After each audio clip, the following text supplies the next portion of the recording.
233. 233 of the Ripcast. Post Thanksgiving. How was Thanksgiving, Jason? We had a good time. Went over to my sister's. She had a nice dinner prepared and ready, and just family. I think for the most part, Turkey everything. wasn't dry. Was it like Clark Griswold? I think it was pretty good. Although I like ham the best, actually. Do you? Yeah, I don't really like.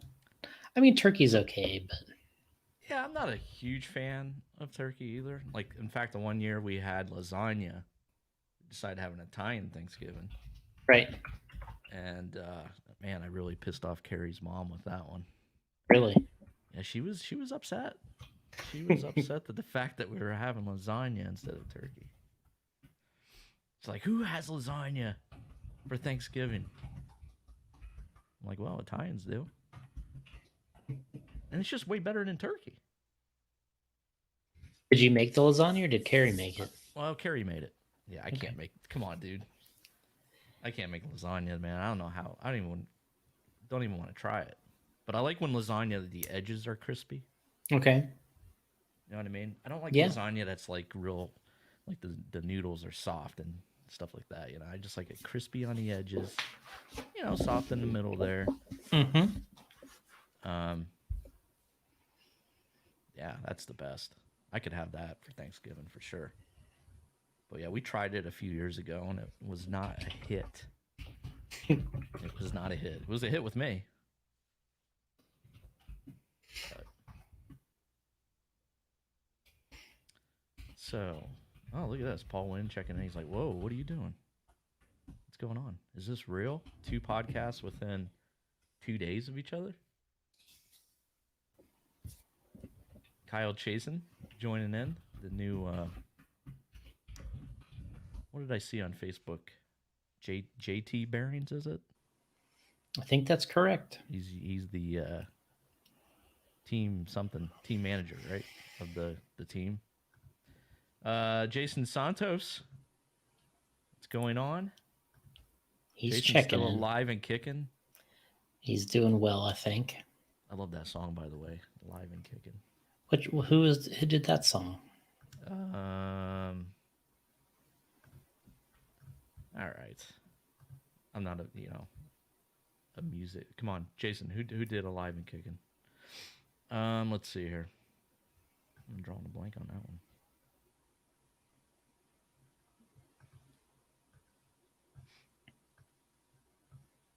Oh, Simple Minds. Okay. Good one. Let me move this over here. Jimmy Simmons is saying, damn, a Sunday night podcast? Yeah. Well, we wanted to do this. We got a request to do the BJ4 podcast. Peter Bartel was messaged me and said, man, I would love to hear the how that car came about. So, yeah, Paul Wynn's shocked that we're here on a Sunday night. Kyle Chasen saying, yep, JT Bearing Company. See, I saw that. Pete from Houston, Pete Phillips, is on YouTube. Head over to YouTube, sub our channel over there. YouTube.com/Radio Impound. He's got us on the big screen. Man, imagine my face on a big screen. His dogs right now are like, they look up and then they just go hiding. He's up there trying to like shrink you. The dog's whimpering underneath the couch. Man, look at that guy. He sure is ugly. Double dip of the Ripcast this week. Adam Rails. I saw he was out winning again this weekend. Oh, yeah? Where was he at? The Cleveland? No, I don't know. He races in Indiana or something. How do we do in Cleveland? Well, they're running on road right now. What do they normally run? Off road? Well, next week they are running off road. So yes, CRCCCRC. No, this is they're running an off road race at Cleveland. So basically, Scotty's running the on-road race, and I'm sure it ended today, right? Right. Well- X-Ray dominated. Well, they're They're gonna bring dirt into the ballroom. no. Oh. They're gonna build jumps and have a carpet off-road race next week. Oh, okay. So we do have several guys going to that. Hmm. So Adam Rails is picking up those local W's.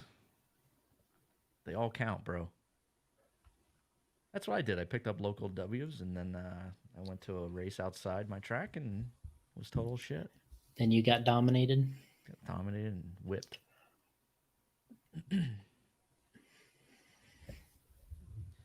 John I remember- Bolton checking in. I remember the first time I went to Lake Park. I think the second track I ever went to was Lake Park, and I just couldn't believe it. Like that there was a second RC track, and I think I popped dog bones out of my RC10. I would land like this, and the shock was on the inside hole and had too much droop, so the dog bone would pop out. And I've been there.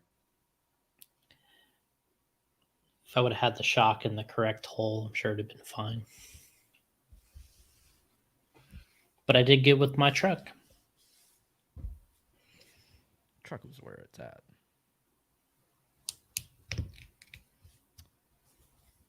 So yeah, we just wanted to pop on here and actually do this BJ4 episode.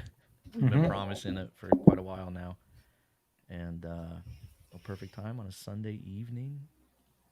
You got football on in the background here. 49ers are still winning. Kirby's all happy about that. Patriots already won. Can't get any better than that. Me and Spencer are happy. Tampa Bay came back and won. I think it was 38-31. It was tied for a while there. In case you were worried about that, Jason. I am. That's your Buccaneers. You have a Well, yeah. I mean, I've always liked the Buccaneers. Yeah.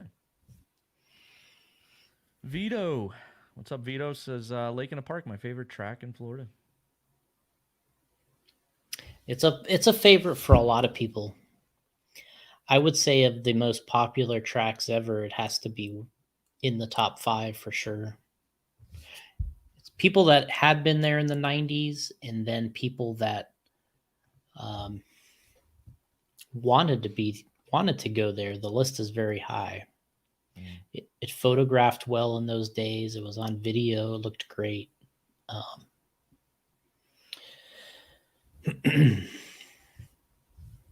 Is it Lake Park or Lake in the Park? Lake Park. I was thinking of Lake in the Hills. Yeah.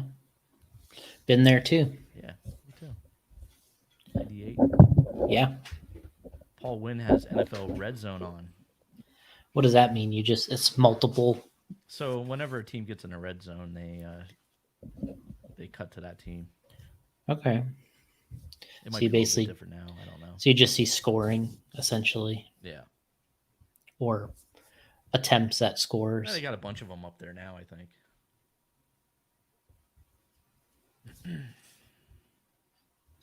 I just pirate my stuff. I mean, I didn't say that. Wait a second. Wait. Who said that? Who said that? Oh, I should switch to the comments here. Yeah, so we got Kirby some. Hand, Jason doesn't know what the red zone is. I'm out. Kirby, give us an update on the 49ers game. How they looking? How's my boy Kirk Cousins doing? I thought it was all about Jimmy G. Yeah, they got Jimmy G playing, but I mean, Cousins is on the Vikings. I like Kirk Cousins. Okay.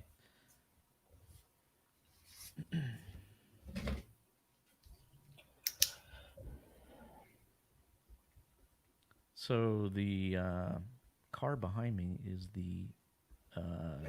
Oh, Kirby says Jimmy G's playing like shit today. Okay, well, I'm glad I dropped him in fantasy a while ago. Seems like a lot of people are dropping him.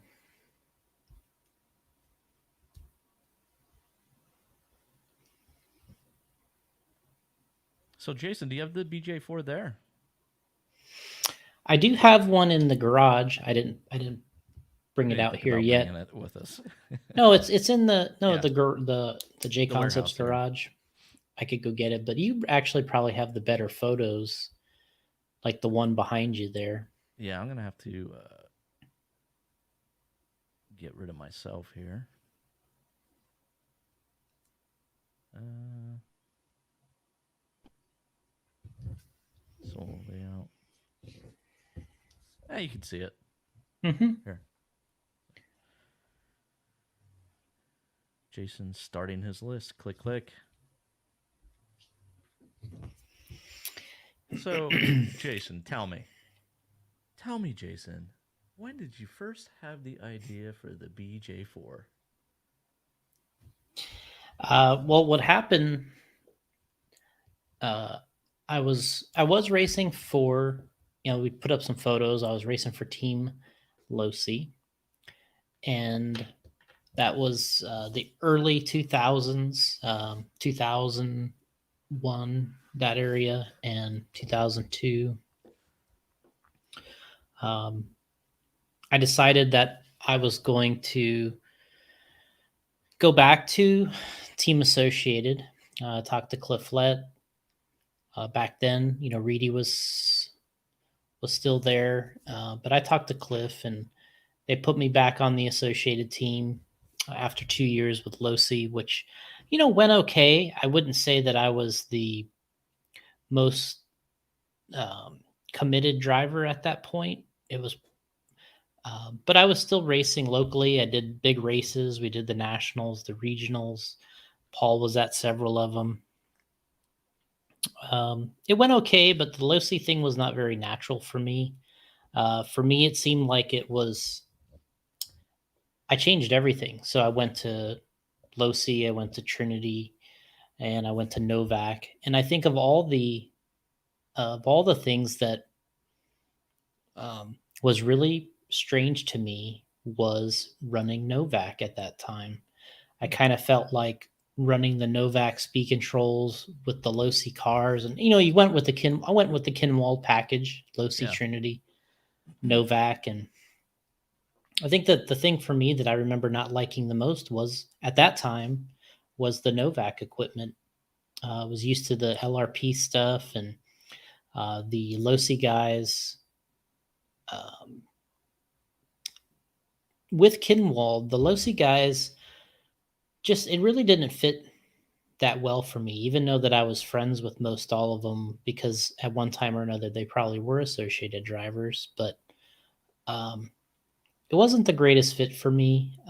Also, I was like kind of transitioning, uh, as I would guess in life, a life transition. Life transition. So going from California back to Florida, all that kind of stuff. So anyway, ran for Team Losi for 2 years. It was okay. During that time, I did go to California for about a month and helped Gil Losi Jr. and their crew with a touring car project. So that was cool. So as far as working with some great mentors or working with some great people, I got that opportunity when I was with Losi. Because part of the reason I was with Losi was because I was helping them design tires and racing their vehicles and doing some other things. But so we did that for 2 years, and it went pretty well. But as a racing side of things, it wasn't as interesting to me for some reason. Went called associated with I knew the IFMAR Worlds was going to be in Florida, the club at Minreg in Clearwater or St. Pete, whatever that building is in there. They got the Worlds, and that was just a big sign. I think it was like, wow, we're going to have the Worlds in Florida in off road.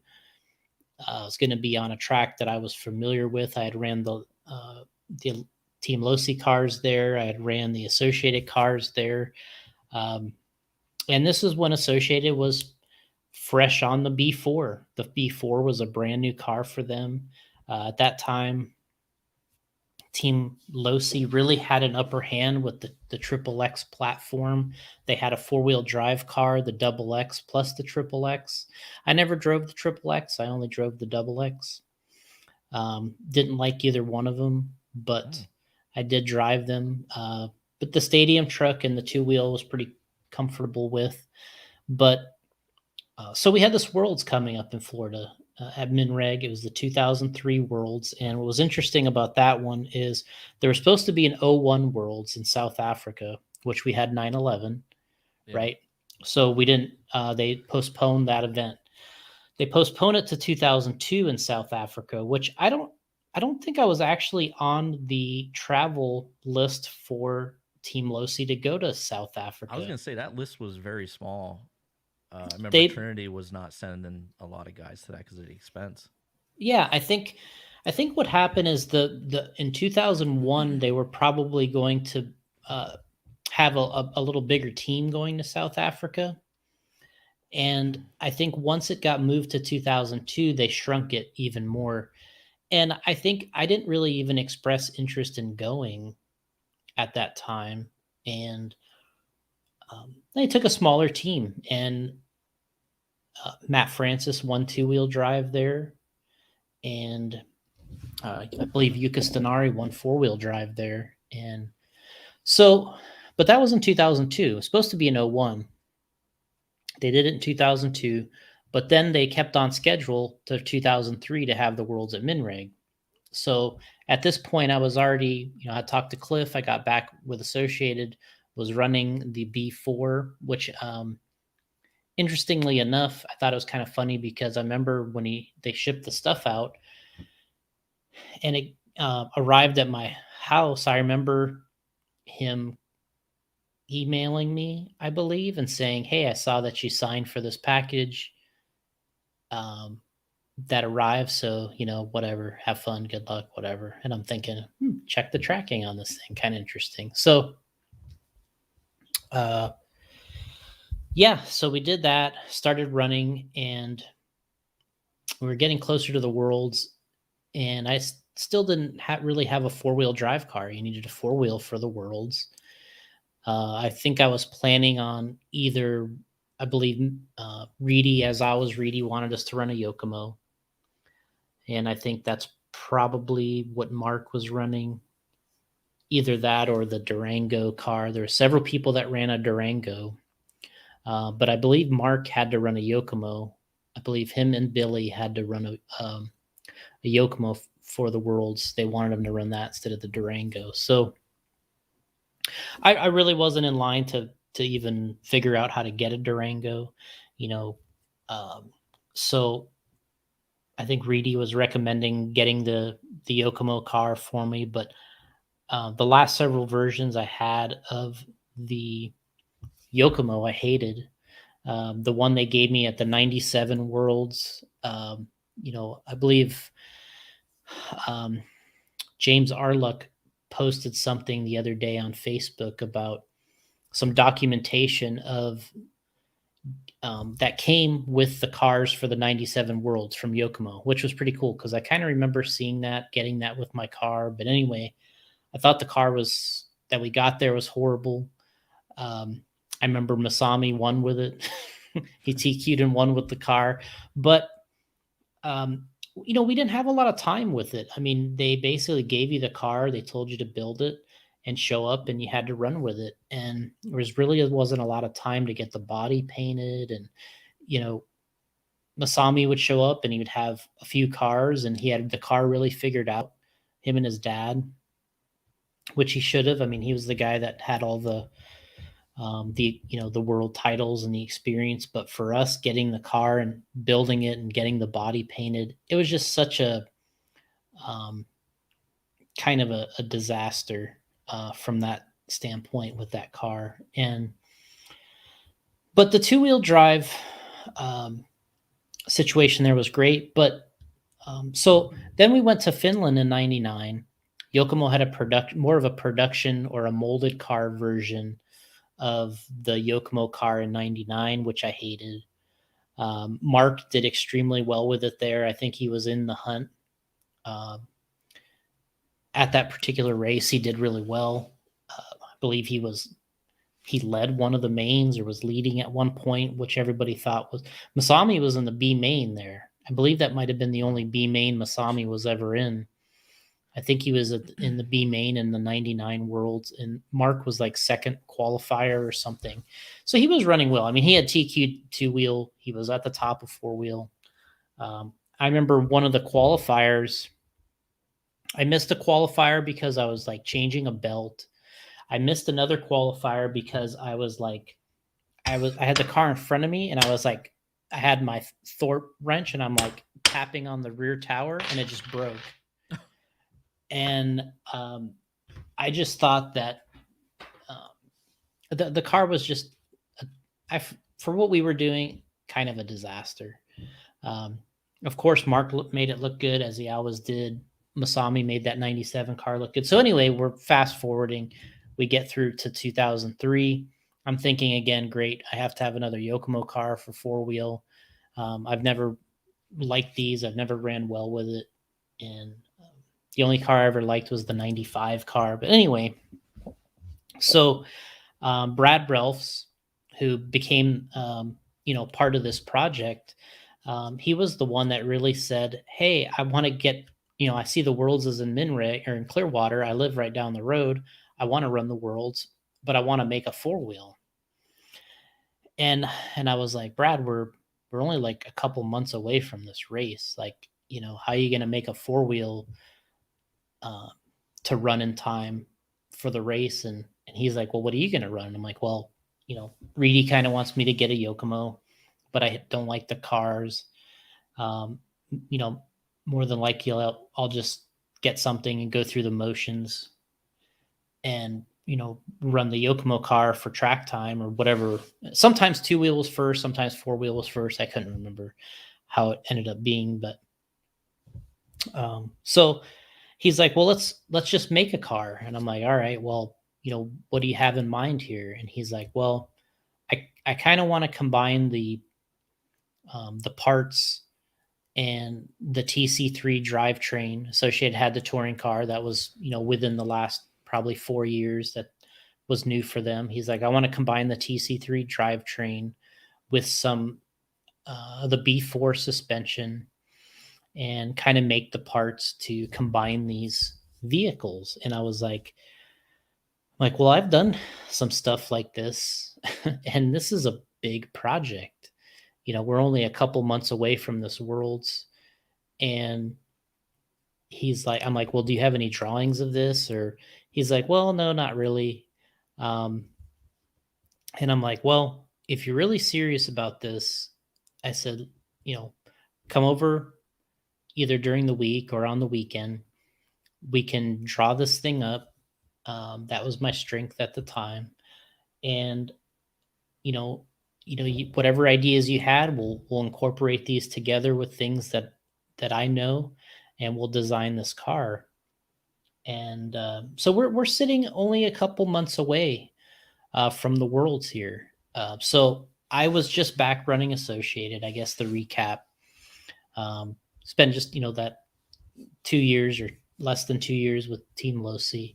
Got back on Associated. The Worlds was going to be in Clearwater. And we needed a 4-wheel drive car. I didn't have one. Brad Relfs was like, I want to build my own. I was like, fine, let's get together on this. Come over. We'll start this project. And, and I'm thinking, man, this is not a lot of time, but we'll give it a shot. It doesn't really matter. There's no. So in between, I had planned to release. I wanted to, at the time, the Worlds was the ultimate race. I always felt like those were the best races to go to in those days. You always brought your best equipment or something new. And I felt like at that time, I wanted to bring something, have a new body to show at the Worlds, a B4 body. So we made this Illusion B4 body and had this, the dipped in roof was kind of the style that we went with. for the B4. So anyway, was able to, the idea was to go into the worlds with this new body, and then this car kind of became a possibility. So got together with Brad, and I think it's one of the rare times that I uh, truly went for the all nighter. We went through the night. I think it was 16 straight hours is what we did designing to get the basics together for this car. And so the idea was that Brad's idea. Brad's an engineer, by the way. Been in RC a long time. Was a national champion in 4-wheel drive. Won the winter champs in 2-wheel drive, but hadn't raced for quite a while. But anyway, um, I did my best to incorporate some of the designs he was thinking in with the B4 parts that he's wanting to combine. And then just through my experience and then his 4-wheel drive experience and what he wanted to do, we revised this design and, kind of pulled an all-nighter and got parts of this thing finished to the point where he's like, I think we're pretty close here. And so he left, he went back to work, and I was, stayed at the house, my house, and started working on, all right, how are we going to make these aluminum parts? How about this carbon fiber? The thing is going to need a body. Not only does the car need a body, but I need my B4 body that I wanted to run. So we had 2 bodies that I wanted to have. There was a whole, and then this whole car. So during the week, I started working with the front end in the assembly. And at first, there was some parts he thought that would work from other cars that were not going to work. So during the week, I discovered some of these extra parts we needed to make. And I contacted my friend Mike Mellon, who that I raced with in Florida, but he had moved to California. At the time, he was working Lamb Components is where he was working in California. And John Anderson was the machinist there, which John Anderson is the Trinity guy. Well, he was a Trinity guy, yeah, but he worked at Losi in the heyday, and he was their machinist. So, but at one point or another, he moved to Lamb, and so this guy was a master machinist. And I talked to Mike Mellon about if we design these parts, and him talking to John, could he make these things and in time to get us on the track? And he talked to John. John said that he could do it. Of course, we paid him to do it. And then we had somebody make the carbon fiber pieces. We made the body, figured out how to make those. They were all prototype bodies. They weren't even like in finalized material.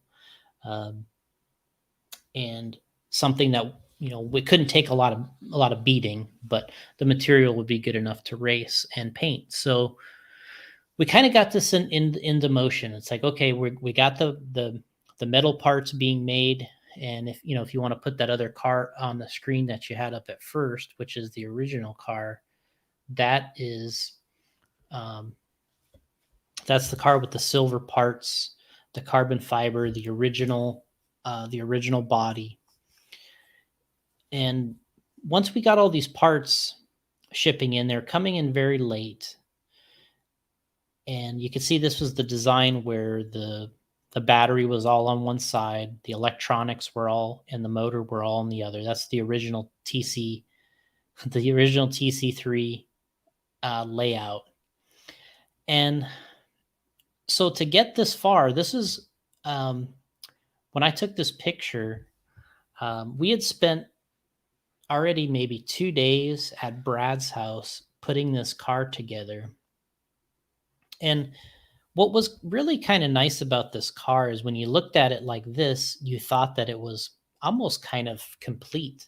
Like it looked like it should be like this. But when we built it, modifying the transmission cases and getting like, I remember the slipper shaft to fit, that was a big issue because the bearings had to fit on. And there was a lot of things that it took us a long time to put, it took like 2 solid days to put the car together, and the world's was happening, right? Like people are arriving into town.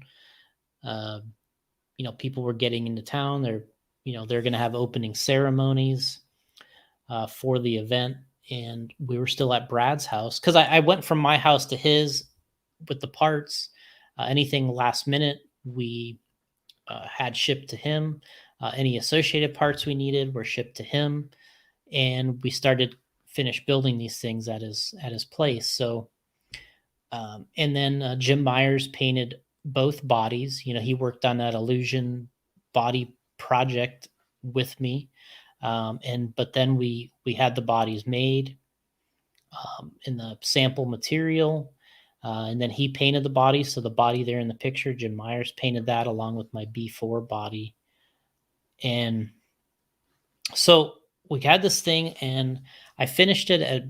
I think we had one of those. Remember those old blue like tables that we all used to use at the races Yeah, that you just pull fold. them out, Fold. yep. Yeah, With that's the- what I think. Yeah. Brad had a couple of those. We had that set up at his Had in the his bench living and room. everything, right? Yeah. Yeah. I remember So I those. think we had that set up in his living room. I was building on that, and I got this car built. Meanwhile, my B4 was ready to go. That was ready to hit the track when needed. Um, at the Worlds, Jimmy was bringing the bodies over painted, and just needed to cut them and sticker them. So I finished my car first. Brad's Joe. Joe Just talking kills me. about- A guy still wears earbuds. I switched to the earbuds, Joe. I switched. I got the headphone. I got these, but I don't know. A lot of podcasters are using earbuds now. We talked about this pre-show, Jason. So Anyway, go back onto the we got this. Yeah, we got this car, and I finished mine first, and I was like, all right, well, I better bring this thing out. I was setting it up on that little table, right? The little blue picnic tables that we had. I'm like, checking the shocks and changing springs, and I'm like, okay, I think this is gonna be close. Brought it outside, drove it up and down the street, made sure the slipper was tight enough, and glued up tires and um, mounted the body, which was tough to mount the body because there was no cut lines. That's how we made it. Mm. And I kind of, just took it a little step each way, a step of the way, and got it mounted on there, and came out pretty good. Brought it to the track, and I missed opening ceremonies. People didn't even know, you back then. I don't even know if we were texting back then because this is 03. Maybe that was the beginning, but people didn't even know where we were. Where was I was going to show up, and why I weren't there, why we weren't at opening ceremonies, and I show up and I make the practice. So I have it out show there up with the car like in a glass case. No, it was just like that. You just plopped it on the track. Yeah, it looks just like in the picture. Did you try to hide it at all? No. So you got to okay. Nope, I got there. When, I got the glass case thing from Shaq when he showed up to Detroit, and his sneakers arrived in a glass case. Was that the one that was like a phone? What's that? No. Yeah, maybe that was an all-star game. Shaq had a shoe. No, that it turned was the phone. finals. Yeah. Oh, you were talking about the phone thing. No, Yeah, this is the finals. He comes off the bus, and then his sneakers come behind him, and it's on a rolling cart in a glass case. It was awesome. He's like, look at that, look at that. Anyway, good. So we lost we that series, by the way. Yeah, I remember. Yeah, Ben Wallace. So we Ben Wallace is an RC dude, so we can't. I set up hate the on him that pits, much. got this car out, started charging, ready for the practice, which at the Worlds is limited. You practice in your heat or whatever they were doing then, and I threw it out there for the first practice run, and I didn't have any. We talking about practice. Yeah, I didn't have any real expectations. I went out and drove it, and pretty soon everybody was like glued to the thing, and they're like, "This thing looks really good out there." And I'm like, "Yeah." Well, of I'm like, course, I'm driving it. I didn't think it would be bad. I thought it would be pretty good, but I mean, I didn't think that I was going to start off. I want to say that my practice times were, you know, uh, they were definitely in the top 15, maybe even better than that. Right. But I wasn't really paying attention. People would come and kind of would tell me that separate. Um, so, we went through practice, we went through the race. I remember Cliff Lett was kind of bagging on our body a little bit. Was he? He was like, "The thing looks like a brick." I'm like, "Hey, man, we made this thing in 2 months. Give us a break." Says the guy with the moo cow paint jobs. Yeah, he was kind of clowning on our body shape, and but once you got it stickered, and I got the side view photo there of it with the logo. I think one of the photos I sent. That's a really one of our nice photos of the side view. That's my actual car decal, and Is that the one I had up earlier? it might have been. I'll go through these, post them up. But yeah, that got that thing going, and I actually qualified 12th, I think, or 13th, one or the other.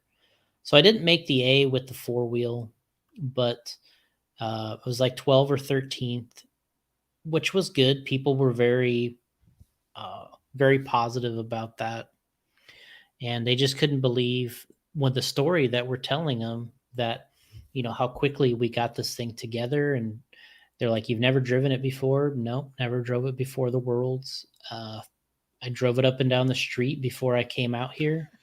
I mean, it's probably That's the crazy. only RC race car that I've driven up and down the street.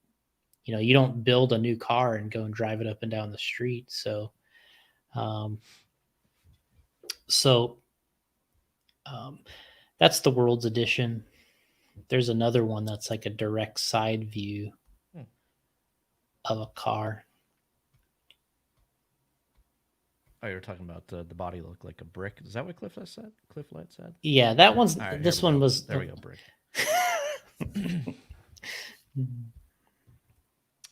Let me try and find the other one. Yeah, so Paul brought up here there was another vehicle called the TC30 that was using the TC3 drivetrain and used Schumacher suspension, but it didn't. There was some unique things about that car, but it didn't look quite as finished as ours. And I think they were selling theirs, but I thought our car was it just looked a lot more finished, and it looked a lot more associated. That's what the other thing people I always thought about it, because we used a lot of associated parts. It looked very associated. So the vehicles matched. It looked like a B4 in a sense, the suspension anyway. And, of course, the race went on. Cavallari ended up winning. Cavallari won four-wheel drive with the Triple X, his first world title. I think he was 16. Hit Kinwald on the last lap to win it. Jumped inside of him. They touched. Kinwald rolled, and Cav kept going and won his first title, and he's never looked back ever since.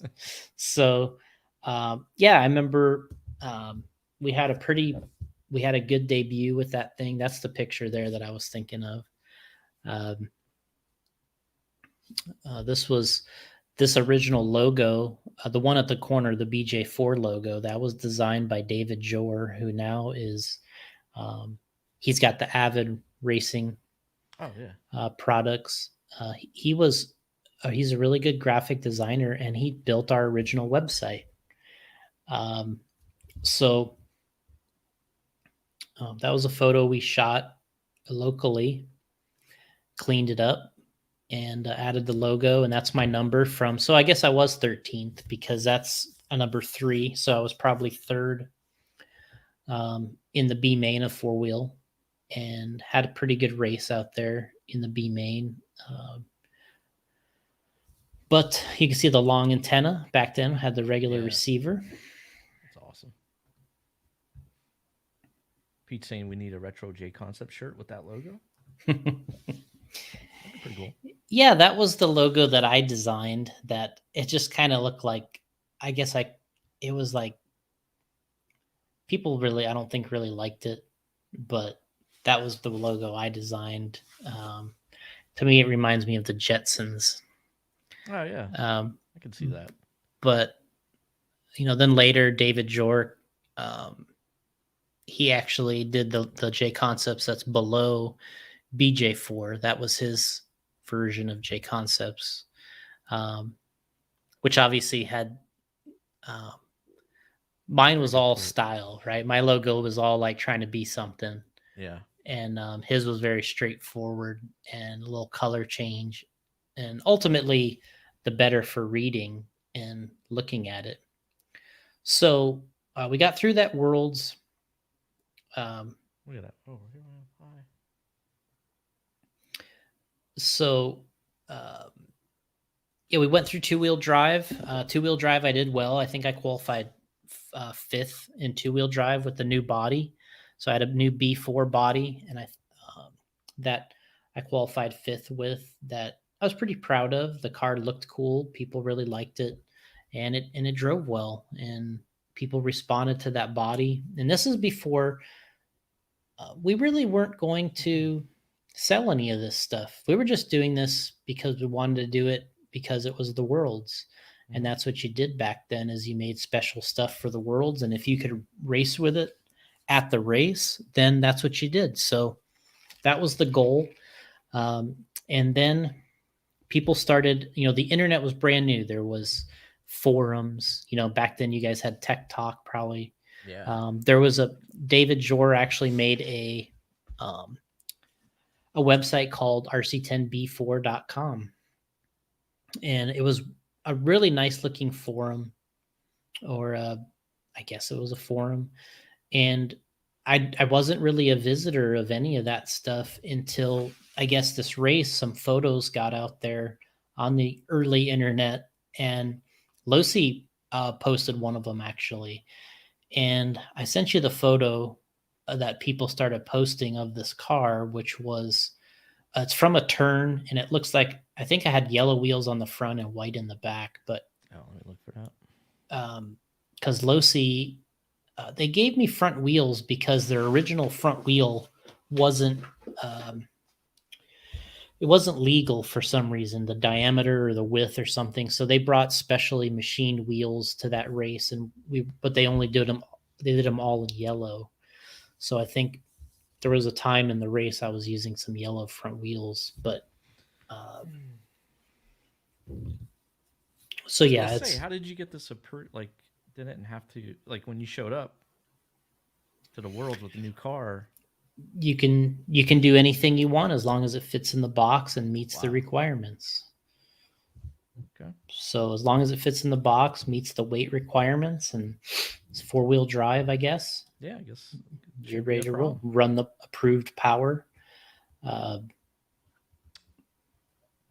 So yeah, there's a photo that I believe was shot probably by Richard Trujillo. Yeah, that's it. So has the watermark on it, teamlosi.com. So this is the photo that made it. Losi's after me now. This is the photo that made it online of me driving the car, and made it, and people were speculating right away what this was. And then it kind of took off like wildfire online. People saw the photos of the B4 body I was running, and then of this car, and they were just kind of wondering. They wanted one. So then you had the sign up page for pre-orders. We did. Yeah. And that's where I used multiple handles and pre-ordered. Yeah, you probably had in there. I know Masami had signed up several times. He was in there a bunch. There was a bunch of funny ones, some obscene ones. I wonder how much you actually did. You have to reach a goal on the pre-order list? No, to make them, or no? Did you? Okay. What we were doing is that, and David Jor made that pre-order list, and we also, after the race, I went up to Ocala locally and we did some videos. Allison, I believe, shot the video, and um, and then we edited this video together. Which, I mean, when I look at the video today, I think it's on YouTube still on our channel somewhere. You can't see hardly anything. Like back then, I thought you could see stuff, right? And like I watch it now, and I'm like, I don't. And there's people that would email and say, "Hey, I can see this on the car." And I remember somebody saying that, "Hey, I think you should try this on the setup." And I'm thinking, this is the lowest quality video. Um, it's like those Bigfoot videos, of where they see him in the woods. Yeah. That's like the quality of this video. And but people, So it was very early internet, and I think there was something about this video that worked really well.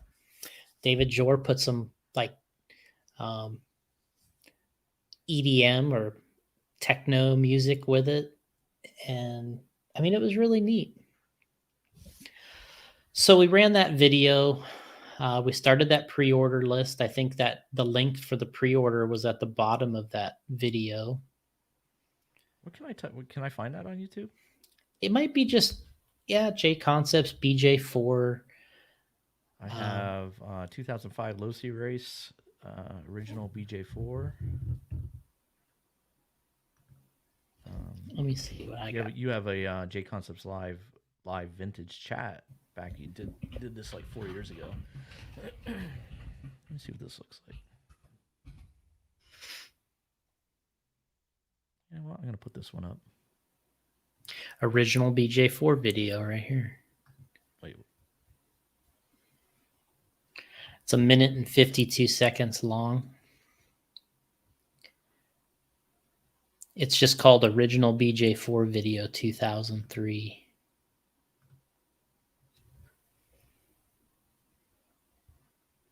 So anyway, we did that video and we started, Brad and I had talked and we're like, well, let's give this thing a shot. But it was really a ton of work to get that car out because, as I said, how many days it took to make. That was modifying associated parts to fit and then making our own parts.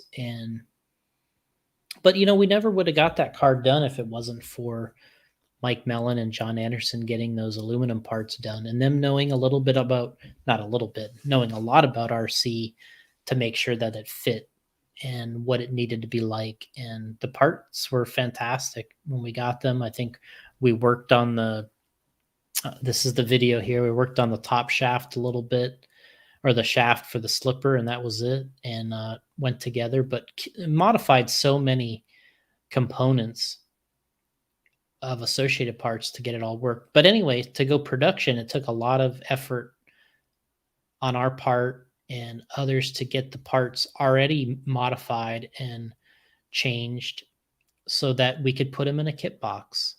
And that's when we started the pre-order list. We had to buy a lot of stuff from Associated,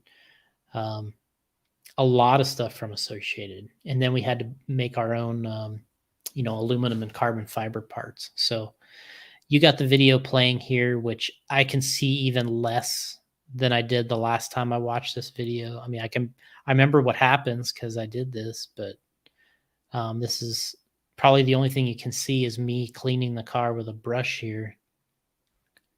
And the thing you can still see my world sticker on the chassis. Yeah. I think it was dirty tires. And that's it. Pre-order yours today. There it is.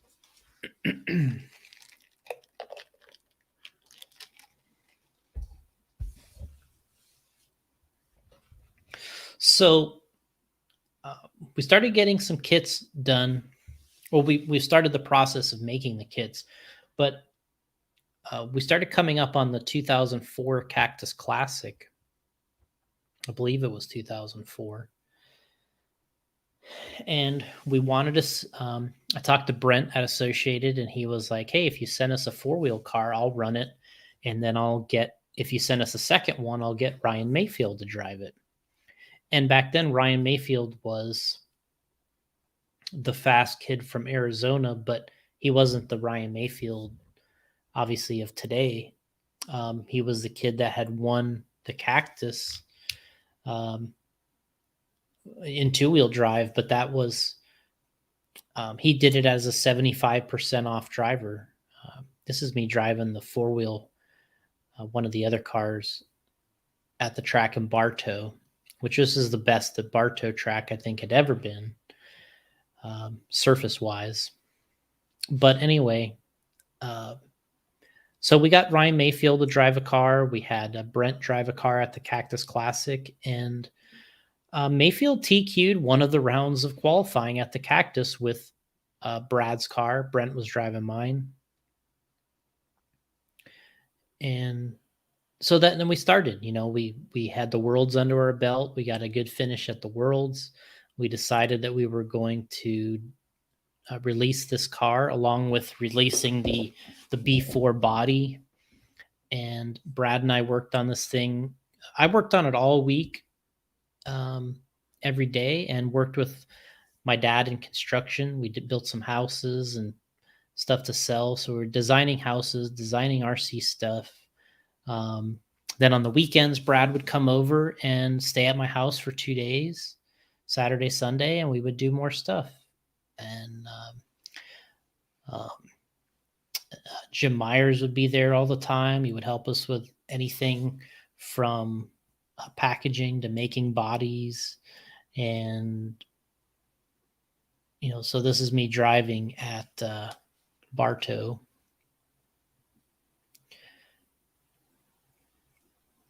Pretty good track here. So we recognized that there was back then there was a stock nationals. They didn't have stock at they had a separate stock nationals. Right. And I think it was going to be in Missouri. And so we're like, if we can get this car out in time, then we could have some guys that could buy it on our pre-order list and run the stock nationals. So the idea was to start shipping these kits and get them out so they could race them at the stock nationals. And we didn't really know any of these people that were necessarily buying the car or wanted to buy the car. They would just say, hey, I'm going to do the stock nationals. You think you can get us some kits? We got the kits shipping, and we got one to Rod Rippey and Chris Baumgardner, who I sent you that photo of those guys. And kind of unbeknownst, as if that's the right word, to us, these guys were amazing at this stock nationals, and Rod Rippey won the race with the car. I think he TQ'd and won. So he got this car in. One of our very first kits we shipped, he got it. They built them together. He ran the race, and he TQ'd and won. I know he won, but I can't remember if he also TQ'd. And they had a pretty considerable, if I remember right, a pretty considerable advantage in this car, the way it worked in stock, being shaft drive, and that was what really kind of brought them guys to wanting the car, and he dominated with it. And it was kind of an unexpected thing for us, because we had really only thought about driving the thing in modified. That's all we had, or that's all we really were concerned about. And they had the stock nats, and we're like, yeah, let's get some of these things out and shipping. And those guys did a fantastic job. I think they were not necessarily local, but they were from Missouri, and they dominated the stock nationals in four-wheel. And now the thing was so I raced it at the Worlds. Mayfield and Brent raced it at the Cactus, and then they ran the stock nationals. So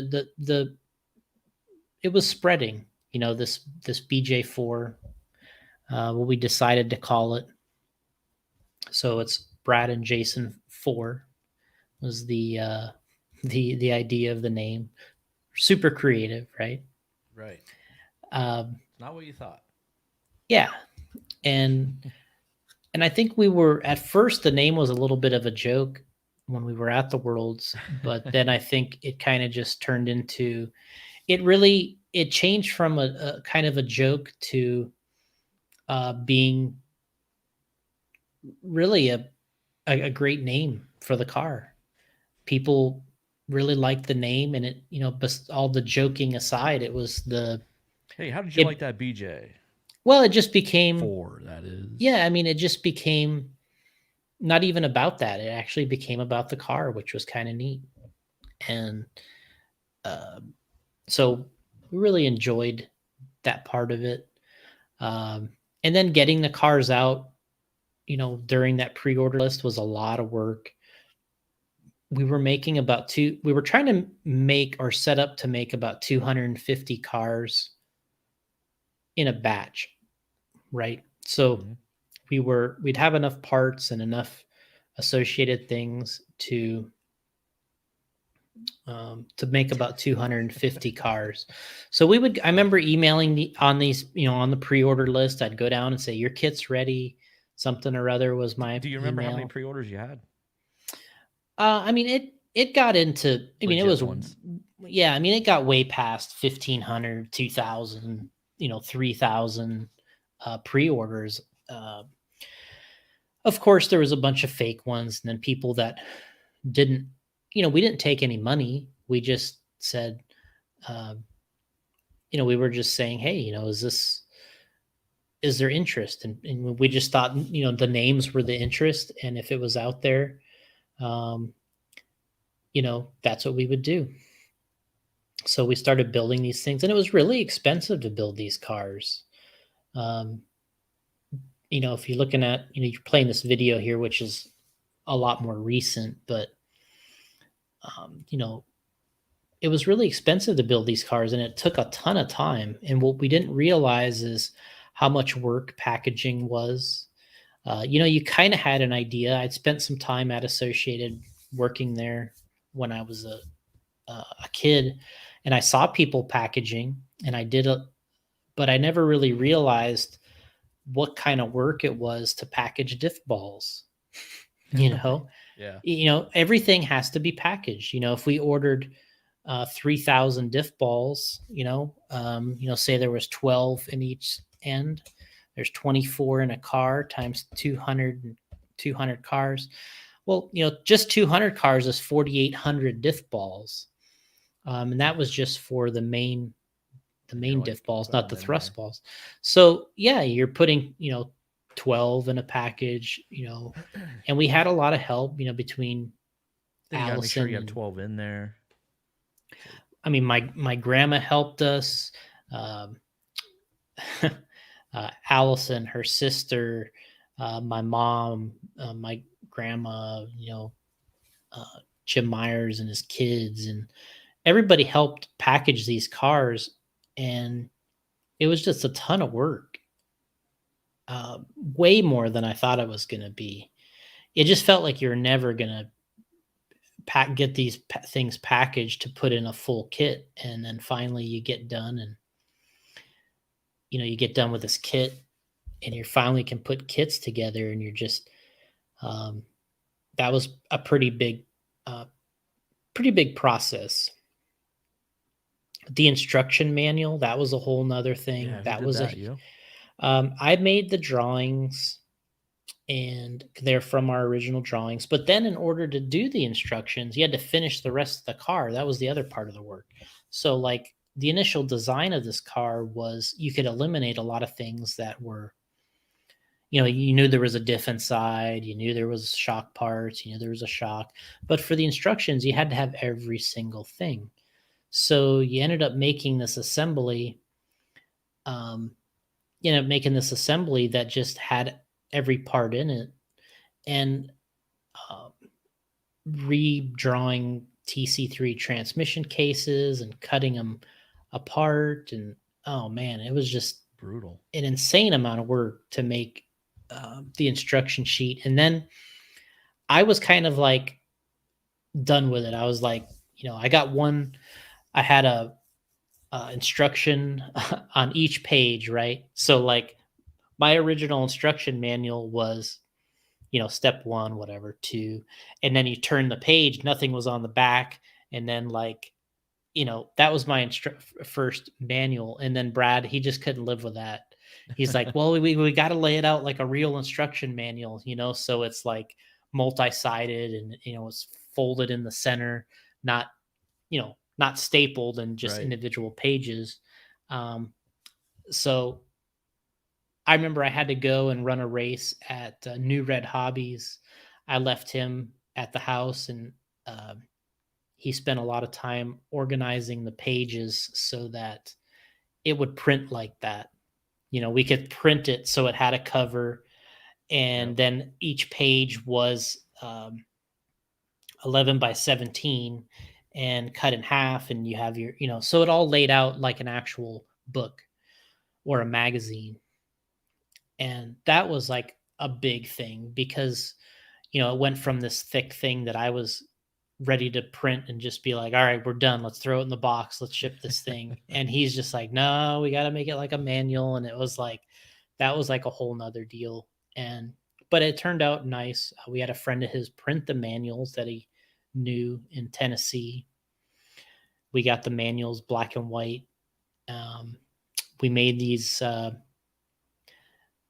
we made the box stickers for the top and the side, and then we were able to we used two stickers. We used one on top, and then we used one on the side, which served as the side sticker, and it also served as the seal. So we used one sticker on the side that served as both functions, which I think worked pretty well. We got them out and what did we do? We went through 2004. Happened really fast. We got to was it that Cactus Classic? We got through 2004. We did the Roar Nationals. I raced there. We actually had Mark Pavidis race one, which was really interesting. That was kind of cool. We had a real interesting team at that first Roar Nats we raced in modified because it was me, Mark Pavidis, Scott Brown, Greg Hodap, and then Brad raced. So I think we had 5 cars racing, 5 or 6. Mayfield didn't race it at that Nationals, but we did really well. I think we had 2 or 3 cars in the A main, and I want to say Greg Hodap TQ'd one of the rounds of qualifying, and maybe Scott Brown was our highest finisher, either him or Greg. So it was kind of interesting. We had a really interesting team. Never like that again. That was like really people or drivers from running from different companies, and but everybody ran well with the car there. And then for 2005, the beginning of 2005, we decided that we officially had more kits to get out there. We had kits to give to Brent and to Mayfield, and we did a Losi race earlier in 2005. Actually, first we did the Cactus Classic. So this would have been the 2005 Cactus Classic. We had the original BJ4. There was only a couple of them at that race, and Mayfield's car was being worked on by Brad. It was basically 100% Brad's car with Mayfield's electronics and Mayfield's body. And Ryan was unbelievable with the thing, like he has always been. He TQ'd and won that race. He beat Cavallari there. Cavallari was the current world champion.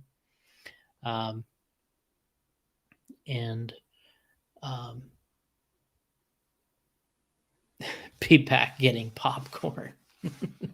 Got Almond McLean. So yeah, we ran that race, and Mayfield was just awesome. He TQ'd and won it, beat Cavallari with the Losi Triple X. And then during that race, I remember Cavallari came to me and said, hey, he's really young here, right? I mean, Yeah. this is, um, he's very young, and he comes to me and says, I'm going to be switching to Associated um, in the next month, and I want to run this 4-wheel drive car that you guys have.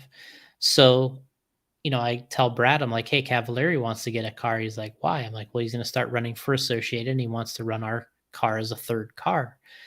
Brad is like, he's so into racing that he's just like, can't believe the world champion, Ryan Cavallari wants this world's edition or this BJ4. Yeah, and and I was like really excited because Cavallari wanted to use our bodies. Like I was like, cool, he's going to run the Illusion body on his B4. And for me, him running the 4-wheel, I was just like, oh yeah, that's like another a bonus here. But it's like the gravy on top. yeah, but we sent everything to his dad, the bodies to Darkside or whoever's painting him at the time. He still paints his bodies today. And we went to the Losi race. Paul Wynn at the time, he was working at Schumacher. He told me that he had some vacation, that he wanted to come out and be at the Losi race. And this was going to be the debut of Cavallari running Associated. So at this race, at that particular time, Mayfield did he come to the race? I think Mayfield did come, but he didn't run 4-wheel. And Paul came out to the race and helped us because he took care of Jared Tebow's car.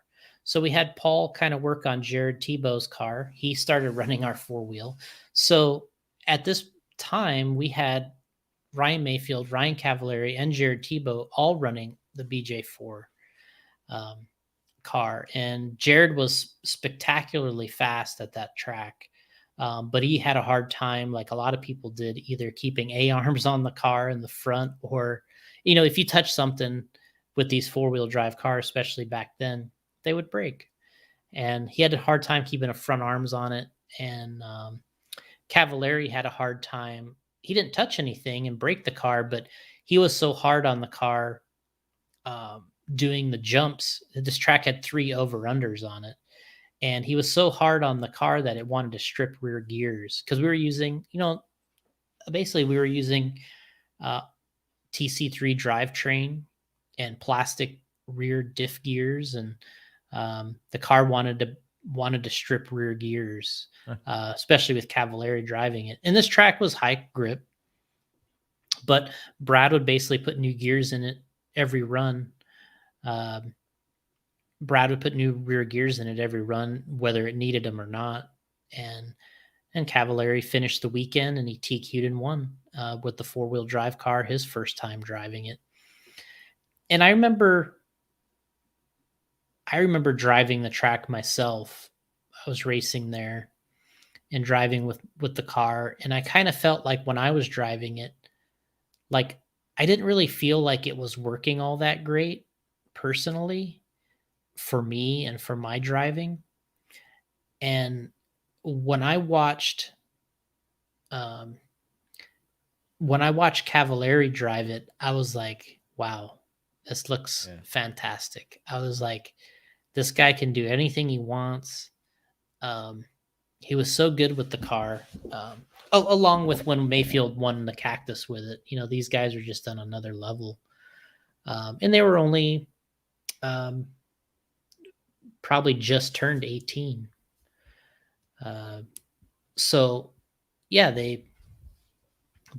he was great there. Brad made sure Cavallari's car was in good condition, and he won that race with it.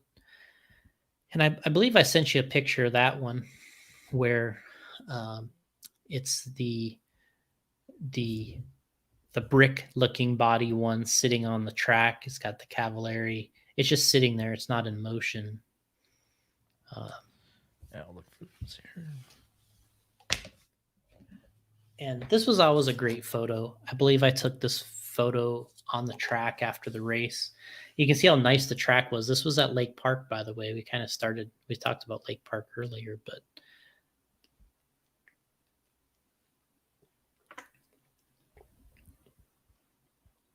Must be in the other email you sent me here. Now, Cavallari kind of went between red and a little bit of fluorescent red. And there's some times where it looks a little pinkish too. But I think the car looks really cool in this photo. Let's see here. Put it up over here. Yeah, we'll overlay it.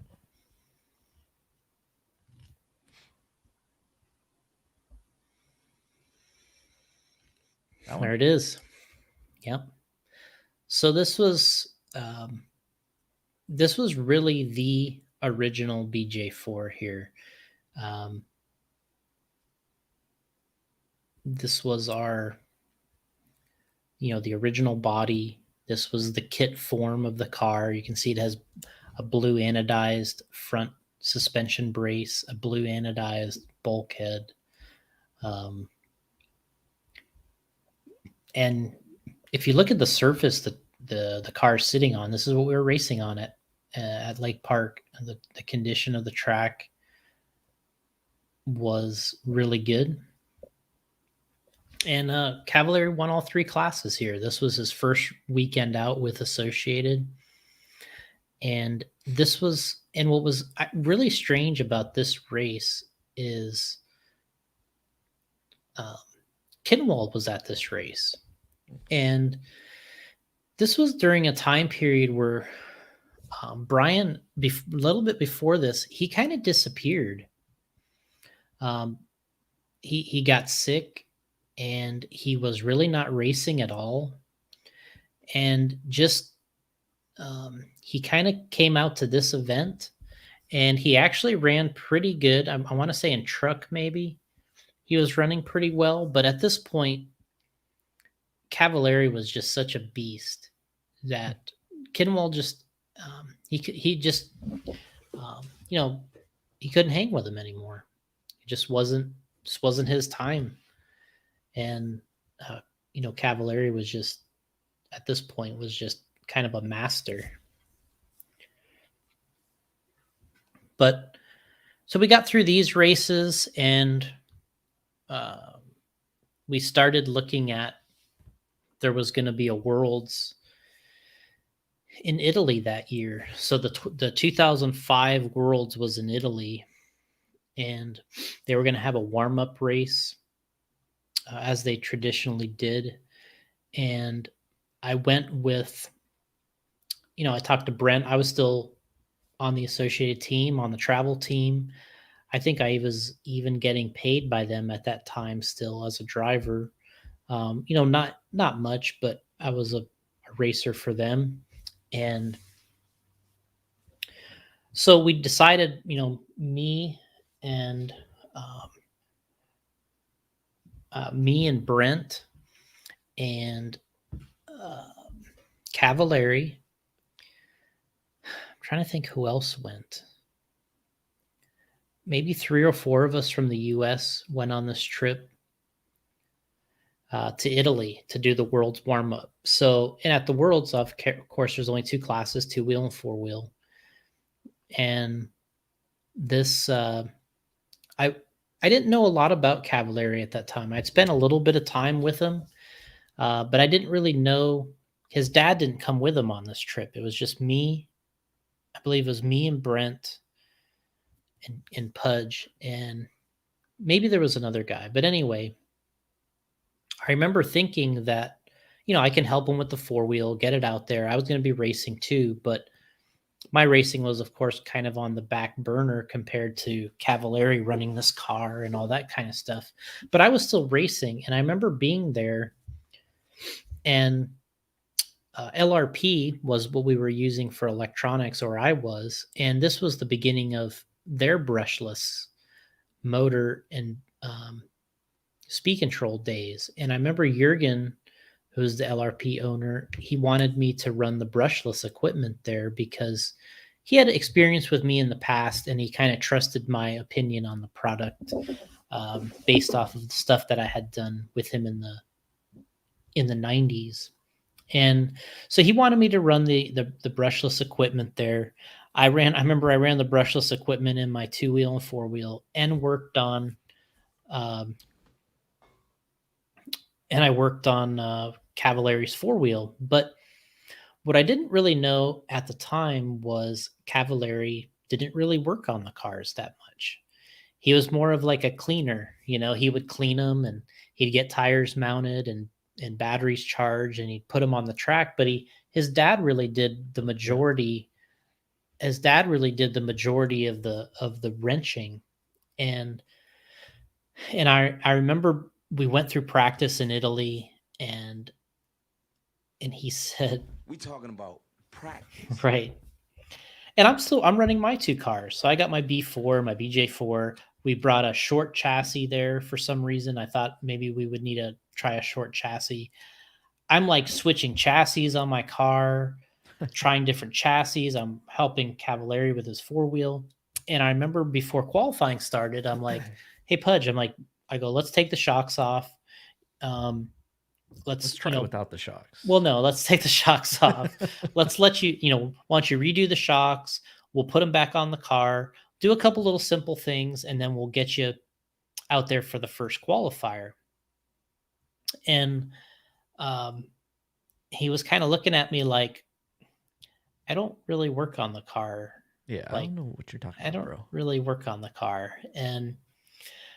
But he started doing it, because obviously he is familiar with it. But I could tell that it was kind of like, "Hey, I don't really do this, like I'm like I'm the man behind the wheel here."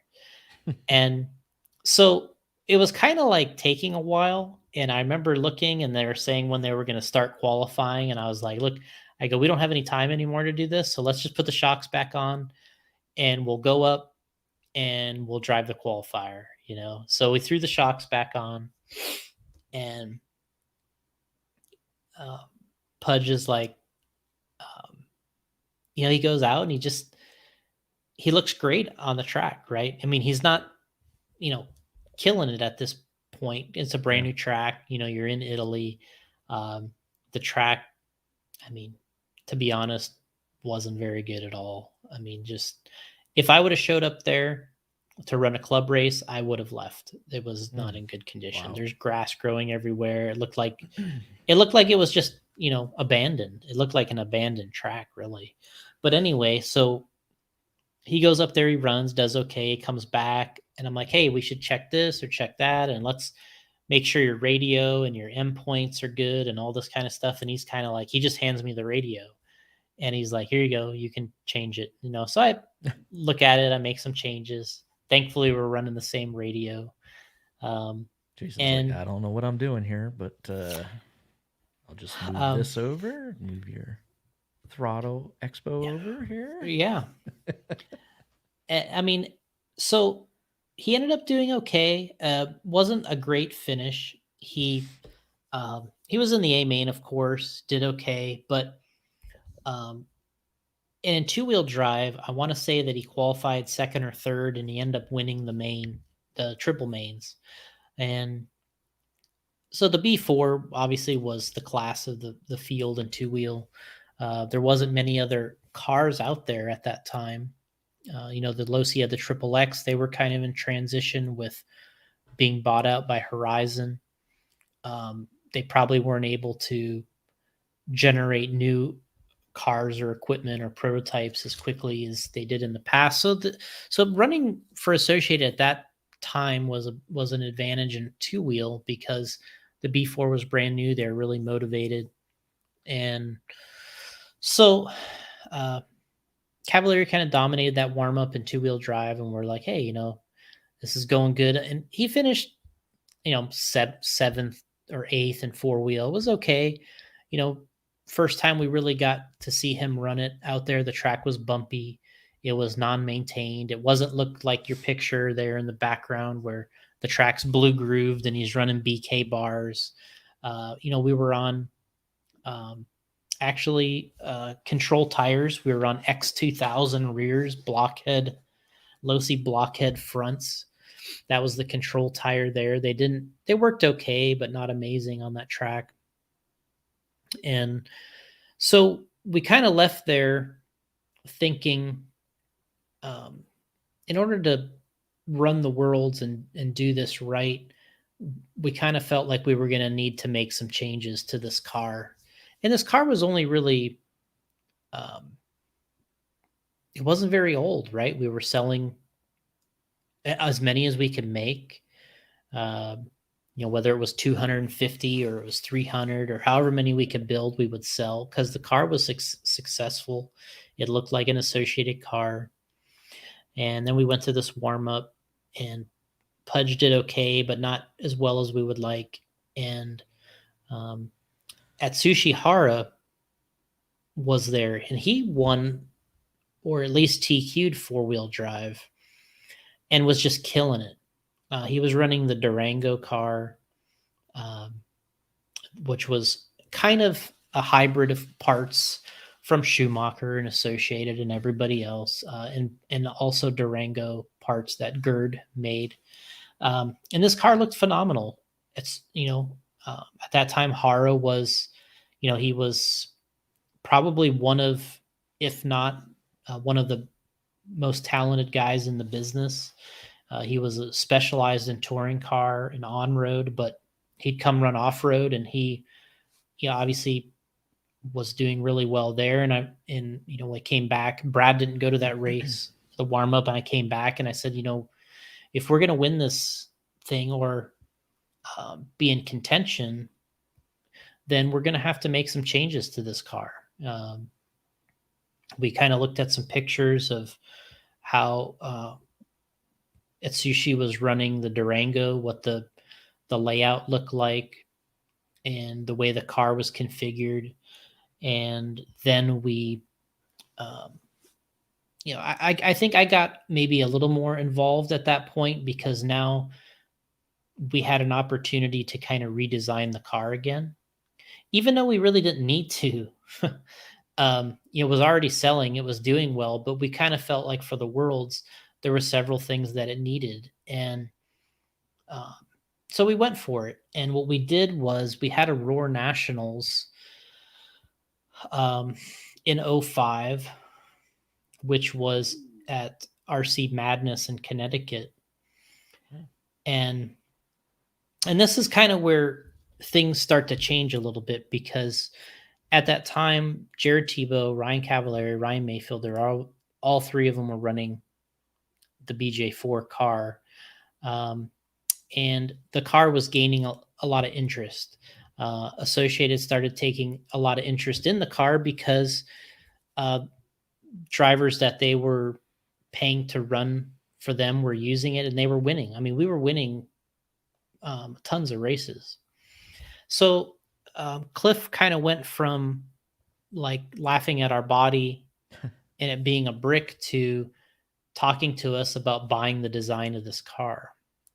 So Associated was like, look, we've always stayed out of the 4-wheel drive business because of certain different things, and maybe not being the number one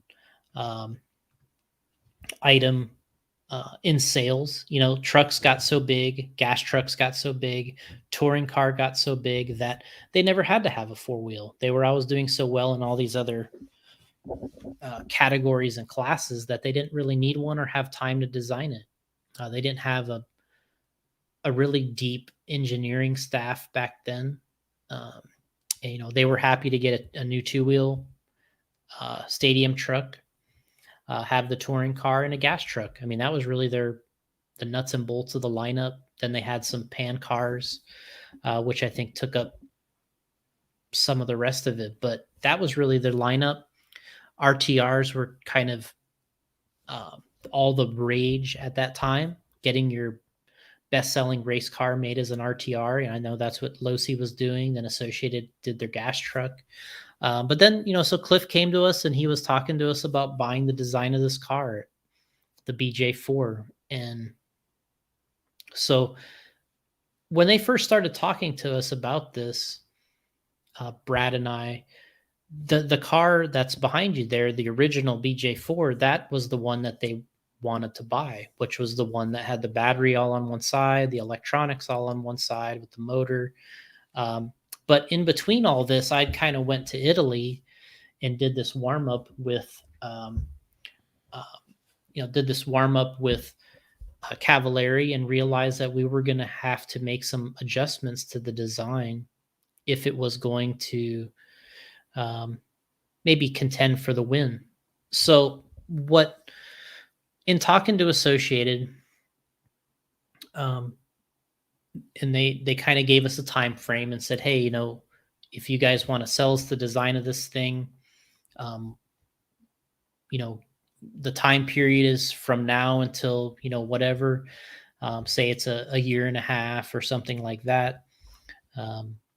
We want to help you guys get this car, a little more production friendly along the way. Maybe some parts that we can reuse on the cars, on our variation of the car.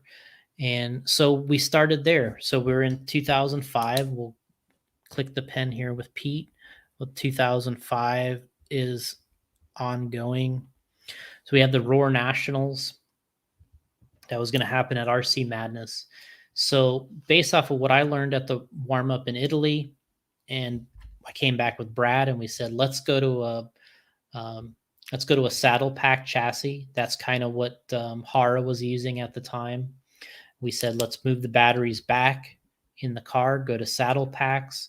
Let's have a delivery system where the motor is more centralized. We can incorporate a slipper in the center of the car with the spur gear in the center. Before it was in the back, the slipper was in the back. Didn't really work that well, the slipper.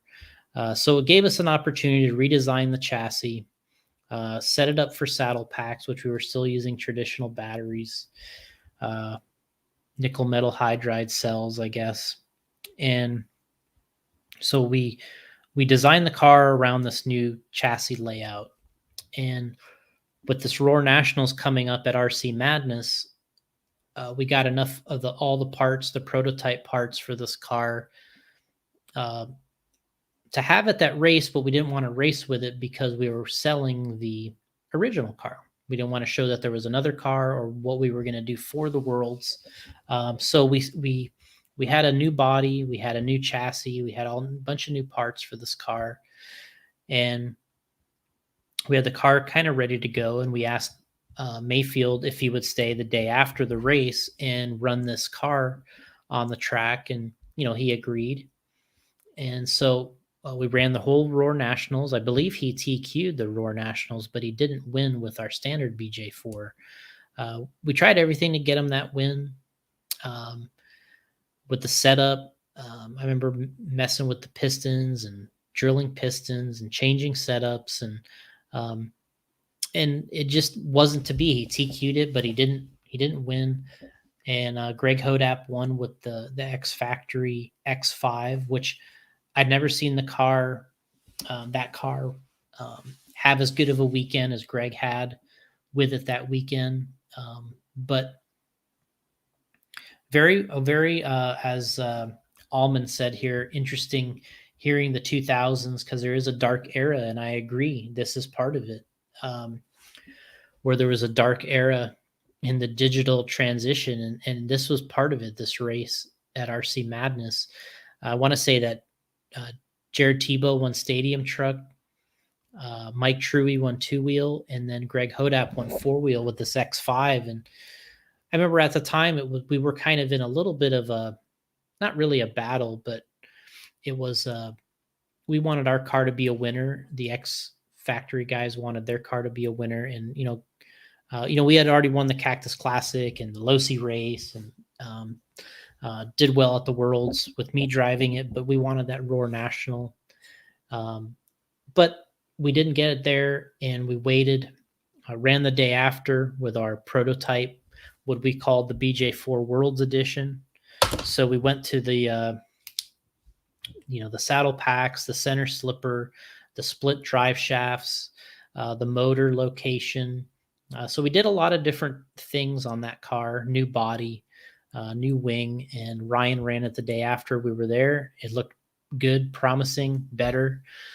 So we decided to make enough of these parts so that anybody that had, and I think, I don't know that this had ever been done before. I remember at the time thinking that it hadn't ever been done, but that we brought enough parts to the worlds to sell or give to everybody that had a original BJ4. They could upgrade to the Worlds Edition. So they were able to upgrade there to the Worlds Edition. Of course, we had Mayfield there racing, Cavallari, Tebow, Craig Drescher, Brent, myself. Was it Dave Montgomery and Kurt Winger? And we had an awesome team of drivers there. Scott Brown was running it. And part of the two items that Associated helped us with that World's Edition car was, since we were having trouble breaking front arms, and we wanted to beef up the front arm. The front arm was made for the B4.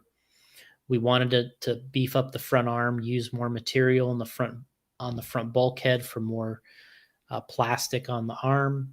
We designed a new arm. Associated actually made the mold for the front arm for us. We had to buy all the arms, of course, and I'm pretty sure that ended up paying for itself for them because we bought so many arms. But and then they also helped us make the battery tray. We made a mold for the battery tray, which helped us. We could have the 6 slots in the chassis. We made this tray that dropped into it, and then the cells would fit into that tray, and then carbon fiber strap over the top. And those were the two things, the battery tray, and in the picture behind you here, the front arm at the top next to the bulkhead. We actually lightened the front bulkhead. We added some slots, took some weight out of it. It was really heavy at first. Thinned out the front bosses so we could add more material to the A-arm. Went to a single X design on the front arm. It was the B4 was kind of a double 2X design, and we had a location for a sway bar mount. And then we revised the steering rack. We had a 10-degree front steering bell crank that was part of the World's Edition there. Then aluminum CVDs front and rear. So a lot of the upgrades there in that picture that you're showing, along with the center slipper, which is in the bag there. That center slipper, that first one it worked more like a diff. Didn't really work all that great. That was kind of part of our trouble at that Worlds itself. If we did have one, was the slipper didn't work well enough. But it worked for what we were doing. But if we had a better slipper, we would have done even better. But so that was the kit right there, the upgrade from the original to the World. So we had these battery trays in the back. Associated helped us with the mold for that, and then the front arms, and then the rest of the parts were machined in aluminum or carbon fiber and CVDs, which in this car was really nice. We showed up, we had a new body. It wasn't as much of a brick as Cliff put it. And I remember we wanted to put a little scoop action on the top of the body. I thought that made it look kind of neat. And it just was a little much nicer piece, a little more refined. And we got to the race, and the guys were awesome there. Mayfield TQ'd the first time he had ever ran the Worlds. That was his first Worlds, Cavallari's second Worlds, I guess. And Mayfield TQ'd, beat out Masami, the master of four-wheel drive, the world champion master. He out-dueled him for TQ. I remember it came down to the last round, I think, and Mayfield ended up getting the overall TQ. Got a picture, I think, that I sent you of his car on the front on the grid. I believe this picture was from Extreme Magazine, I think, took this, but they sent it to us later. I think we used it on the box, the side of the box. But Ryan's dad actually painted this body, and painted his bodies at that time. But this is kind of the pink, blue, silver, white looking paint job. And so he out-battled Masami for the TQ and just was really amazing to watch those guys race on that track. It was bumpy. Wasn't like what I thought that they traditionally raced on. Yeah, this is the picture. This was his original, the way his dad painted his bodies. You can see here he's got this was a new wing we made for the race. We made a little wider rear wing for four-wheel. And X2000 rear tire was the control tire, the blockheads on the front here. And you can see all the marking all over the tires. There's green marks, there's yellow marks, there's marks on the inside with nail polish. I mean, they marked these things to death. And I still have some of these tires at home from my racing, but this was probably, and you can see here, he qualified first. And I want to say that to the outside of him must have been Masami in the second position. Then Neil Craig is actually in the third position with the red Yokomo car. And then outside in the fourth place is Cavallari. So Cavallari qualified fourth here. And this was with the BJ4. Brad was doing most of the work on Cavallari's car for sure. And Ryan Mayfield was a little more independent with his wrenching. He would only kind of come to you if he just didn't like something or, wanted a little more detail work. But Cavallari didn't mind just turning really the whole thing over to Brad and let him work on it. And Mayfield's car was a little more in his own court. But in those days, we didn't make a lot of setup changes.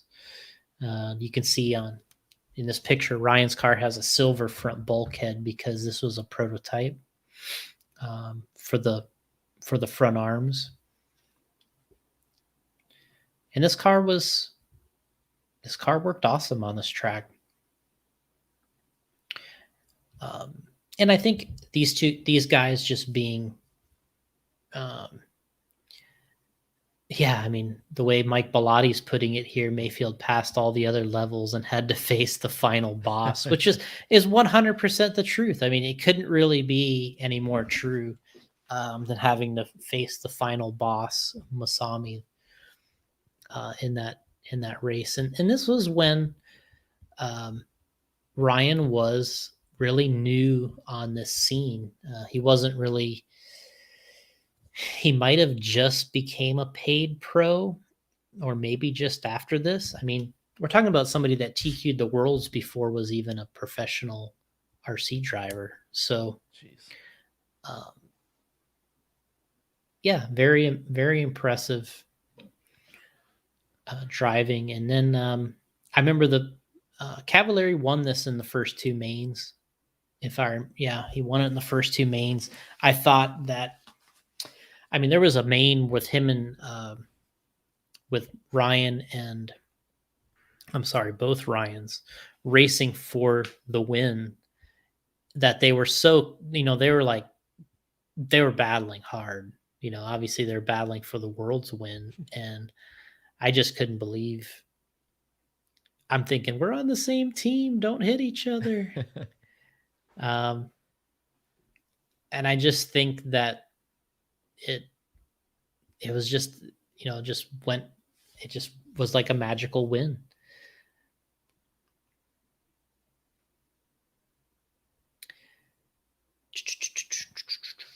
So we got kind of some questions piling in, but so the 05 Worlds, Cavallari won that in two mains. The biggest regret of that race for me and Brad was we didn't make, or assist Ryan in putting a new rear diff or gear on his car before the third main. Otherwise, we would have got first and second. Mayfield was leading the last main, and his rear gear went out. Otherwise, I think we would have gotten first and second, because then Mayfield would have had a first and a second.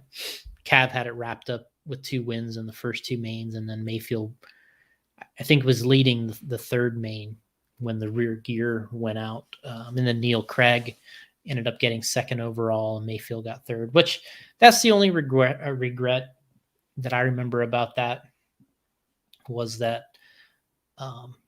if we would have, because I remember Ryan kind of being, it'll be fine. You know, it's like, this is good enough. It'll be good. And because for him, and this is really strange, because he had never been to the Worlds before, and he wasn't ultra concerned about that type of stuff. He was just like, you know, he was already very, very good in those moments, and it wasn't a big deal to him. I think it was a big deal to him, but he wasn't overly nervous about all these little things that I think a lot of people's personality is they would be picking all these things apart, kind of psyching themselves out or in. And to him, he was like, yeah, it worked fine. We'll just run it again. And, you know, then the rear gear fails. He doesn't get second, gets third, which, you know, he doesn't care today, but because he's already probably had 10 podiums plus 2 wins. So, but yeah, that was a big win. And then we got back, and we were already, you know, working with Associated to kind of transition this car to make it a full Associated car, which was a huge project in itself, because it was really like starting from scratch. The cars looked similar, but we had to start from scratch. All new transmission cases, all new carbon fiber. We had to reduce all the aluminum parts to make the car priced more friendly. So that was a big project for me, because I was kind of the one, I'm not going to say stuck, but I was the one that spent the time to design these parts to make the Associated version. And you know, Kurt Winger worked there at the time. He was the one that would call me or consult me on any of these parts or changes. And, you know, I would send him little changes. You know, he'd call me at the end of the day and be like, so what was our progress today? You know, and I'm just like, well, here's what we did, you know, and it's like, so he was trying to push the thing along, and I was kind of doing multiple things and working on this also. But it was really a good experience. But was it kind of hard for you to make those changes? Like, oh yeah. Yeah. Like, because, what I mean, like, it's your baby, and then you got to change it all up. And... Well, I think the hardest part was designing parts that have to be turned into a molded part versus an aluminum or a carbon fiber part, because, you know, a lot of people can see things as carbon or an aluminum part, but not a lot of people out there, the beginning designers, don't see things as plastic parts. And these guys at Associated, and me experiencing more and more, you have to see these parts as plastic parts, because inevitably they have to be molded parts to work on these cars. And you know, transitioning our front caster blocks from aluminum to plastic, and redesigning the steering blocks, all the steering, how the steering bolted together. It was actually they got a really nice car out of this project, because essentially we had built 2 prototypes and proved them on the track. And so they really got the 3rd variation of the car, which was a great improvement. One of the things that they helped us with when we were testing after this Worlds was improving the center slipper between Kurt and Cliff. They basically turned the slipper into a better design. Um, Having the parts that they had with the resources they had, we were able to fix the center slipper. It saved our drivetrain a little more, or had the ability to save the drivetrain a little bit more. So that was a big improvement. And so just from all the plastics to the steering to the way the batteries fit in the car, the center slipper, the motor, we made a change to how the motor could fit in, because it was the way we had did it was like you weren't going to take the motor out of the car that often, and we needed that to be a little easier. And then we get to the rear end, and the way the shock tower had to mount to the top deck couldn't be aluminum. We had to make that out of plastic, which turned out to be a really cool part. I mean, I probably had 4 or 5 variations of the rear shock tower mount before we got it small enough and working well enough that Kurt liked it, Cliff liked it. And so, it started off big, and I kept making it smaller and smaller and smaller and smaller to the point where Kurt was like, okay, we're getting close now, and it was, so we redid this whole car, but it really turned out really nice. We tried to beef up the front arm again, and we did a plastic front bulkhead, which helped. We always thought that was going to be the answer, was a plastic front bulkhead and a little more beef on that front inner boss, and it did help. I think but it's still, with a 4-wheel drive car, especially in those times, you didn't have a lot of kick up in the front end. I don't know if there was 10 or 12 degrees or whatever it was on that car. You hit something, a lot of that energy goes straight through the front tire, straight to the arm. With a 2-wheel drive car with all the kick up in the front, you hit the front tire, the energy can go through the suspension. And with a 4-wheel drive car, it goes through the arm. So that was always the toughest part, and making that work without making it ridiculous. But that B44, when it finally came out, we went to the 2007 Worlds, because now we're 2 years later, but it was packaged and ready to go by 2007. The Worlds we went to in Japan, up in the hills, and then Jared, it was Jared's weekend. I think he TQ'd, was it 4 out of 5 rounds of qualifying, or 5 out of 6, or something like that. I only think he only missed TQ in one of the rounds, and I think he won the first 2 mains, and it was done. He won the Worlds with the first time out with the B44, as it was called. I think that was Kurt's name. I think Kurt named it the B44. Okay. Because it was B4, 4-wheel drive, B44.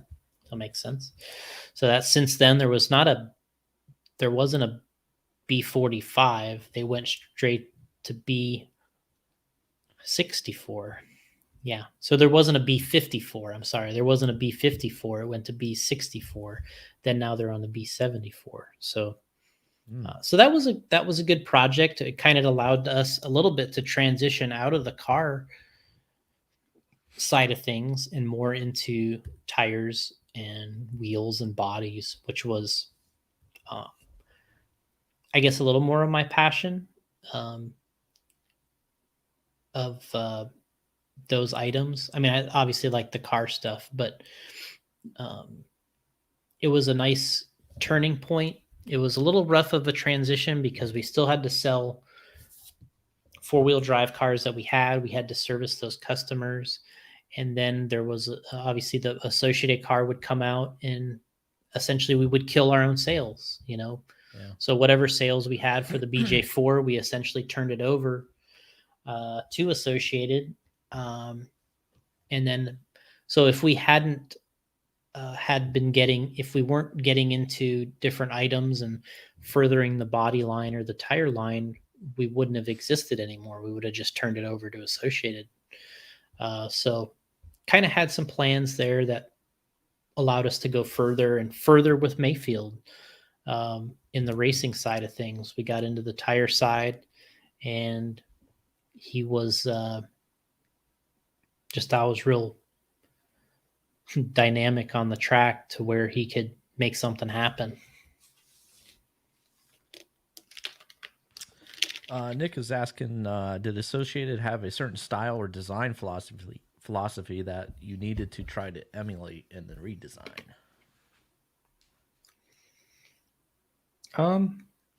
Yeah.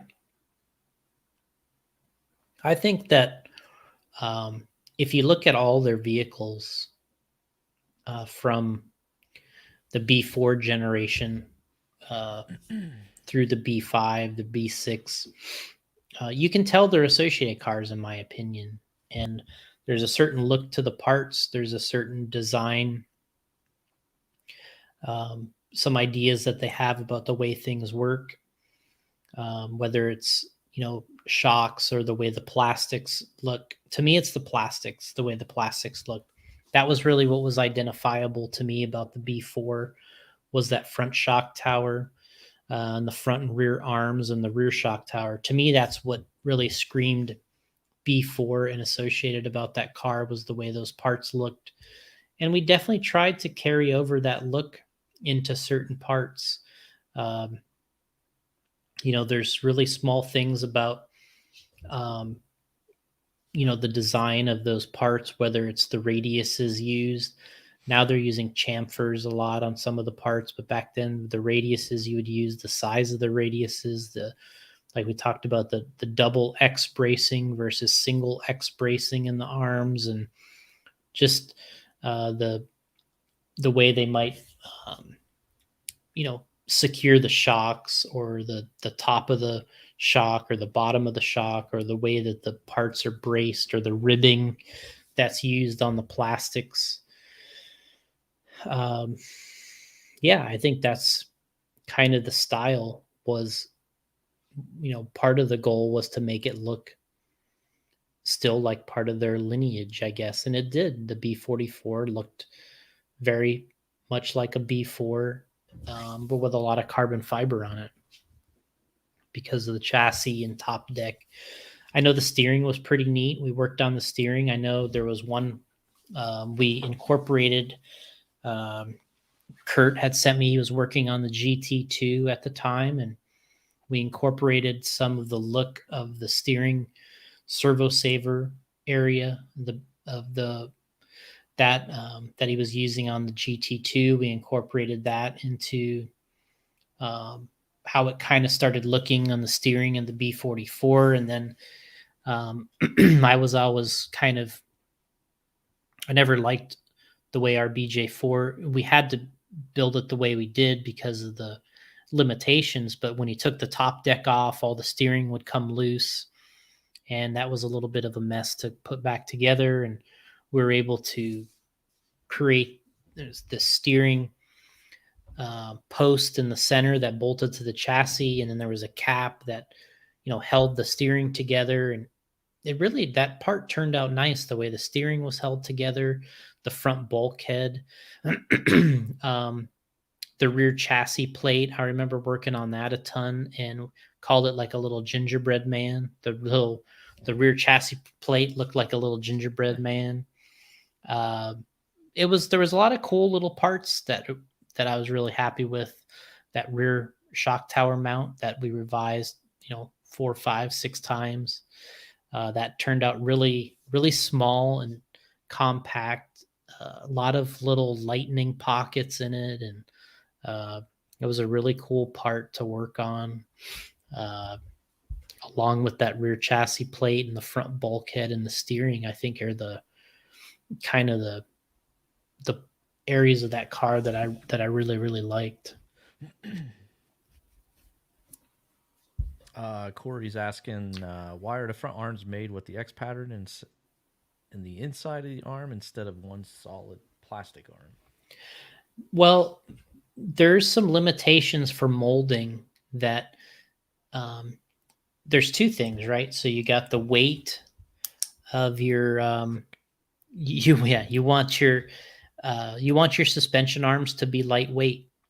Those are unsprung. That's unsprung weight. So the first thing you have on a race car, I guess, is unsprung weight you want to reduce. So you want your suspension arms caster blocks, steering blocks. You want all that stuff to be lightweight. And one of the changes I'd say that started with Team Losi was when they started designing their A-arms on the double X's and those vehicles. And a little bit on the original associated RC10T, the stealth cars. They started designing the arms with X bracing and X patterns because they could get the torsional stiffness that they wanted by designing the arm a certain way, but they could still remove a ton of weight. So that was one of the things, is designing the arms to be lightweight. That was the thing in the 90s, that between the RC10T, LXT, Double X, that generation started with these really lightweight X bracing style arms, and then got into the B4 where they went to a double.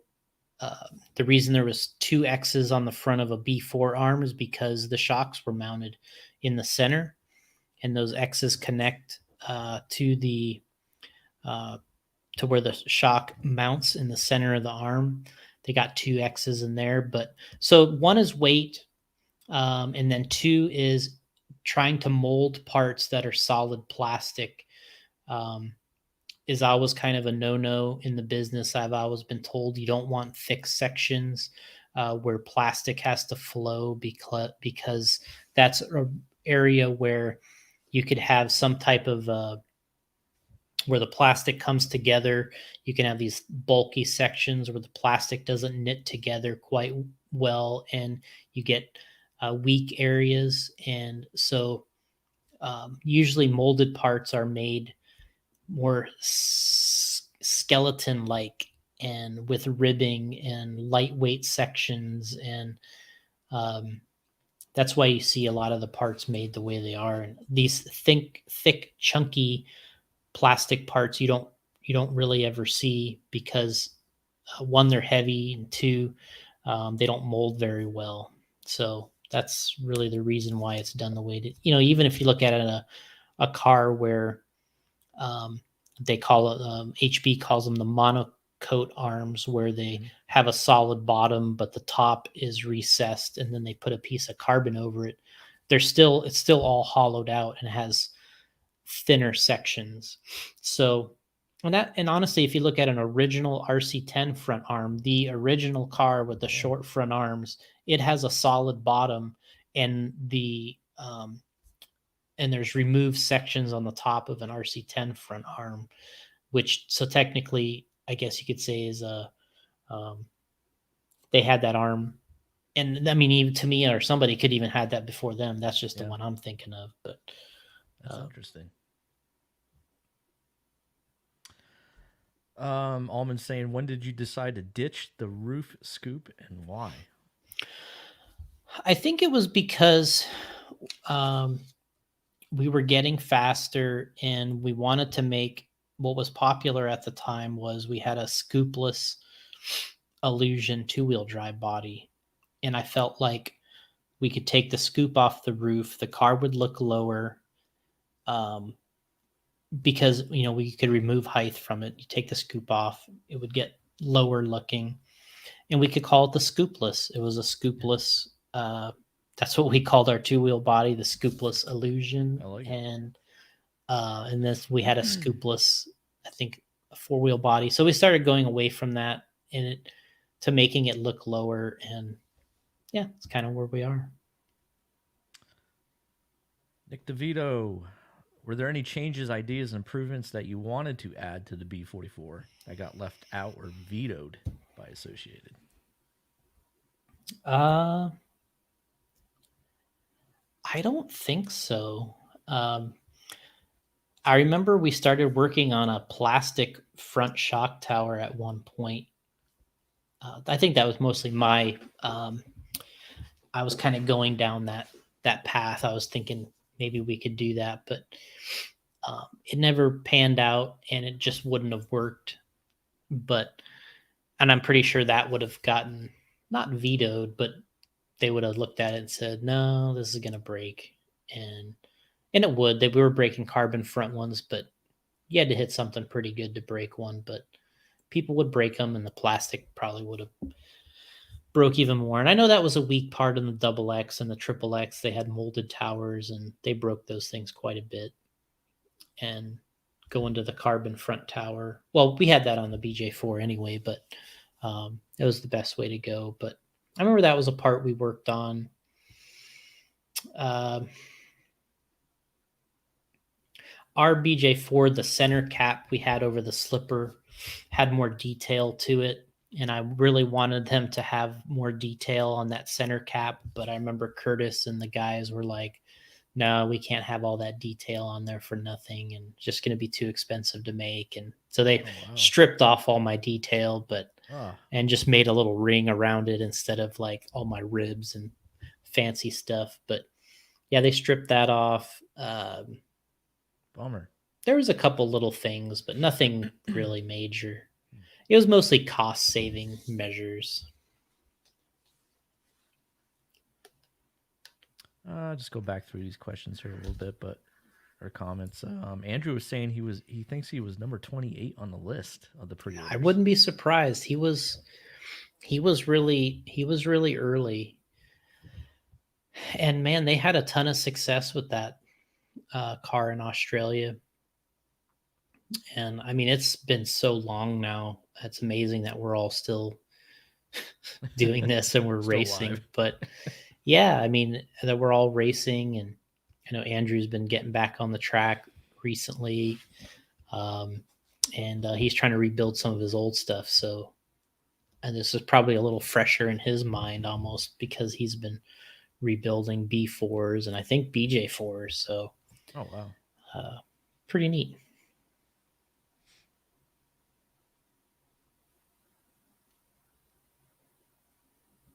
I don't remember who number one was. It was probably David Jor. I think he put his name number one. I can't remember. Oh, you weren't number one?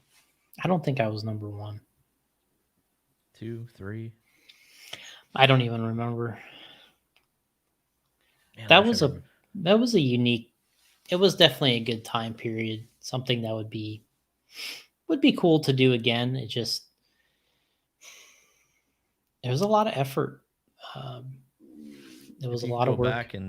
Go back then. I mean, what would you change? Anything on the pre-order list? You wouldn't allow anybody to sign up. Well, I remember telling Brad had like 4 pre-orders, dude. I'm not lying. I mean, I remember Brad talking to Brad, and I remember telling him that we could have sold more cars had we not raced as much. We spent a lot of time. Yeah, race yourself. We spent a lot of time going to events and helping the guys win races, and we were really just creating more demand for a car that was in limited production. So it didn't really need any more demand, but we just kept racing and winning races and increasing the demand. For a car that was limited. So that was probably the part that, had you maybe had more resources, or you would have just made more cars. Allman's saying, I remember the talk in the pits about how this pre-order BJ car was cleaning up and how it was hard to get. Yeah, that's probably about as accurate as you could get. I mean, it was the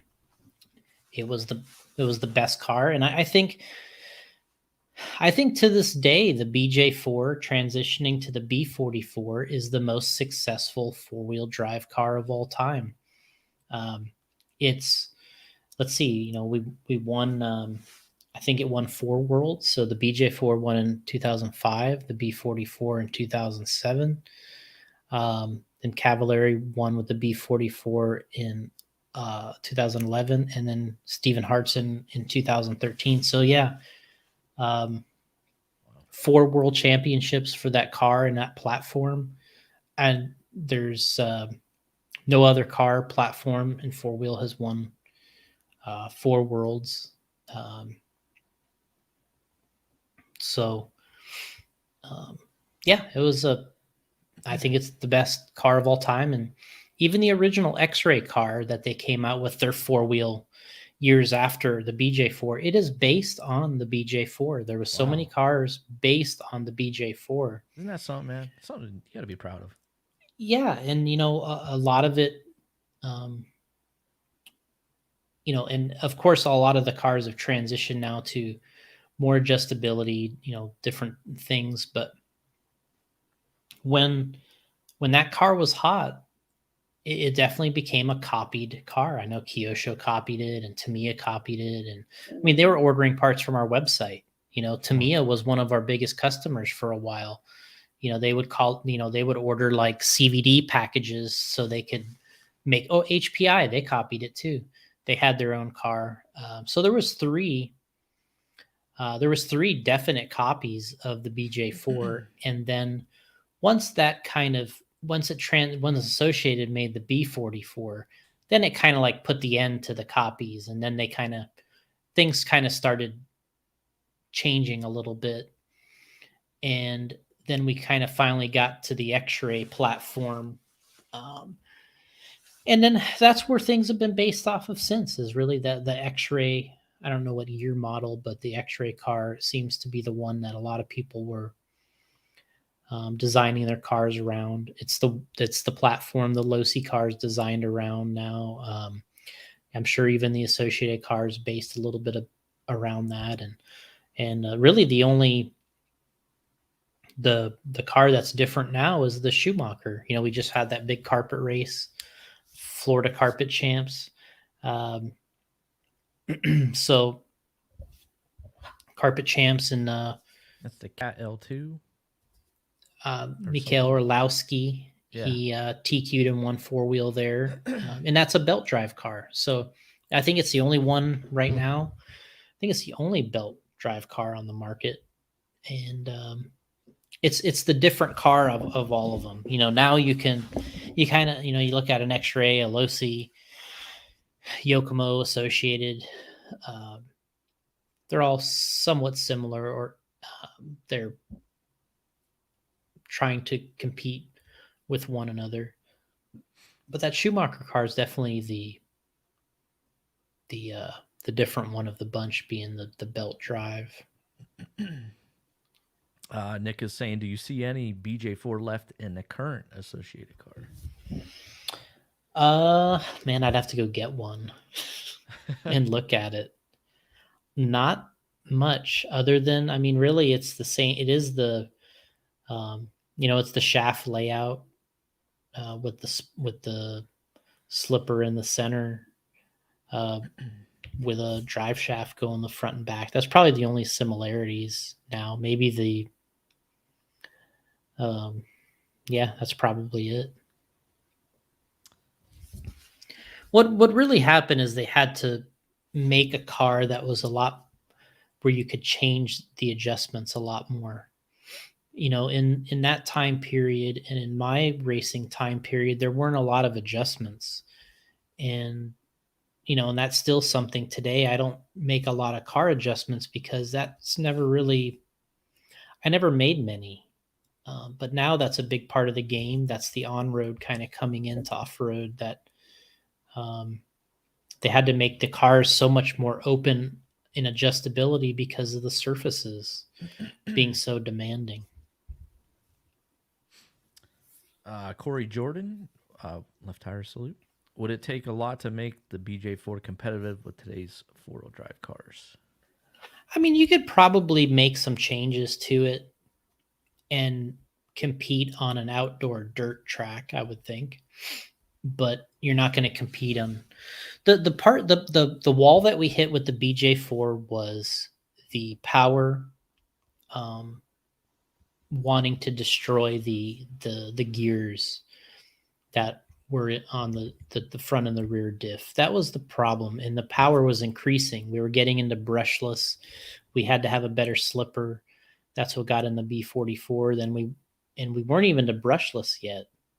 I think the B44, the first one, was still designed for nickel metal hydride batteries, And then it wasn't until they, I think, had the first, the 0.1 was the one that finally went to where you could put lipos in it. And you just need a lot more durability in the drivetrain with the traction we have today, because you're either running on slicks or on carpet, and that the BJ4, the way it sits, you probably couldn't run it well on either. We did run it on slicks, but you would need to definitely keep an eye on the drivetrain. But I think if you'd made some small tweaks, maybe metal gears and stuff that we have today, you could probably be competitive outdoor on the dirt with it. Probably wouldn't be the best car, but you could do well. That'd be awesome to see what it could do.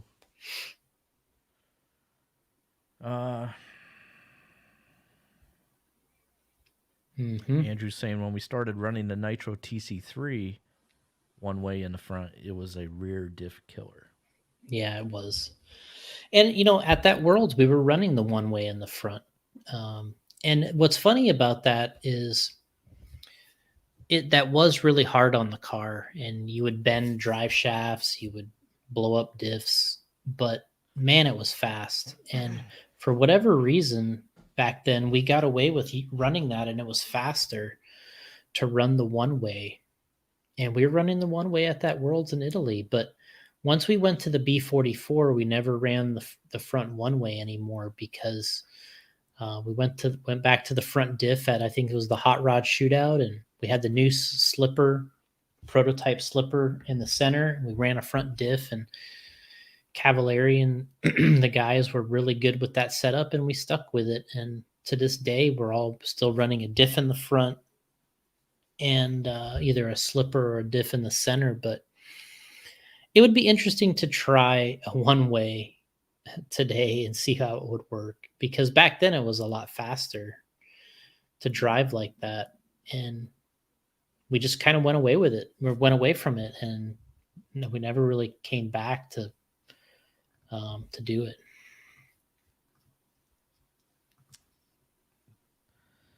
Dude. I already answered that one.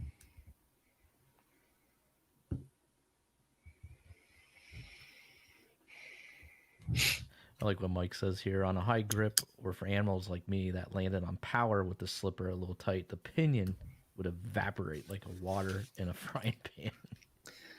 I mean, it's a great description, but I never stripped a pinion. I don't know where that came from. Wow. I've lost pinions. Yeah. Or got a rock in one. Mm-hmm. Back in the day. Yeah, dude. This was awesome, though. It's got to be pretty damn cool, though, looking back on it. And being part of all this. I mean... Yeah. I mean, Matthew says, I think I bought enough A-arms to build you a new swimming pool. Yeah, I don't have a swimming pool. Well, you didn't buy enough, Matt. You know, Matt raced a ton with us back then. Matt Scott with Tracy Proctor and Jeff Lynn. They raced all three of them. They would come to all of our Super Cups, all the early ones. I think we started in 2009. And he did. They were very supportive of the four-wheel. But yeah, that was the part that we broke, front arms. People would order the car and they'd say, what parts do I need? I'm like, well, front arms. Front arms. If you want a front shock tower, a direct slipper kit, those were the upgrades. It was nice though. If somebody bought a kit and then they got an extra set of arms, the direct slipper kit for the back, and maybe a front shock tower. That was like and then if you wanted to add a sway bar, that was like, and then I would hand bend the sway bars. So it was a lot of work. You know, we'd bend the sway bar and package it. And I know Brad did a bunch too, but man, I remember bending a ton of those. Justin Jubert's checking in, saying no pool in Florida, Jason? Tough to swim in jorts, but it can be done. Yeah, sounds like he knows from experience. He was in Florida last week swimming around in jorts. He probably knows it can be done. Let's see here. I know somebody mentioned up here that they still had a clear body for the BJ4.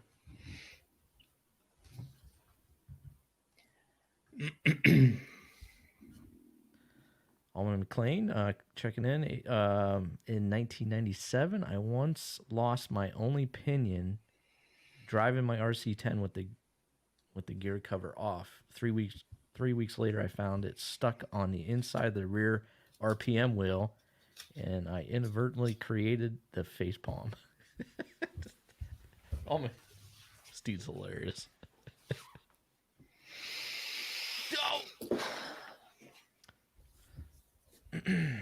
Andrew says, do you think we're starting to see a resurgence in plastic gears? Seems like a lot of other brands are starting to bring them back. Yeah. Because now it's all about weight again. You know, like we talked about earlier with Corey, you know, getting the suspension arms lightweight. And now people are starting to complain that they're 20, 30 grams heavier than another car. And everyone's trying to trim weight and rotating weight. And we've really gone... that's the point we're at now in the business, is we're to fine tuning with all these little things once again. And I don't know. Seems like there's people that are making the plastic gears work again. And, you know, new techniques, new gearing. They're making it work. So yeah, we're going to see a lot more lightweight stuff until, and now with 13.5 class, you know, that's another thing, is 13.5 4-wheel here is so big for us that it's becoming like an animal of its own, that you have to design product for weight because of the 13.5 and 17.5 classes. So it's going to be a lot of it.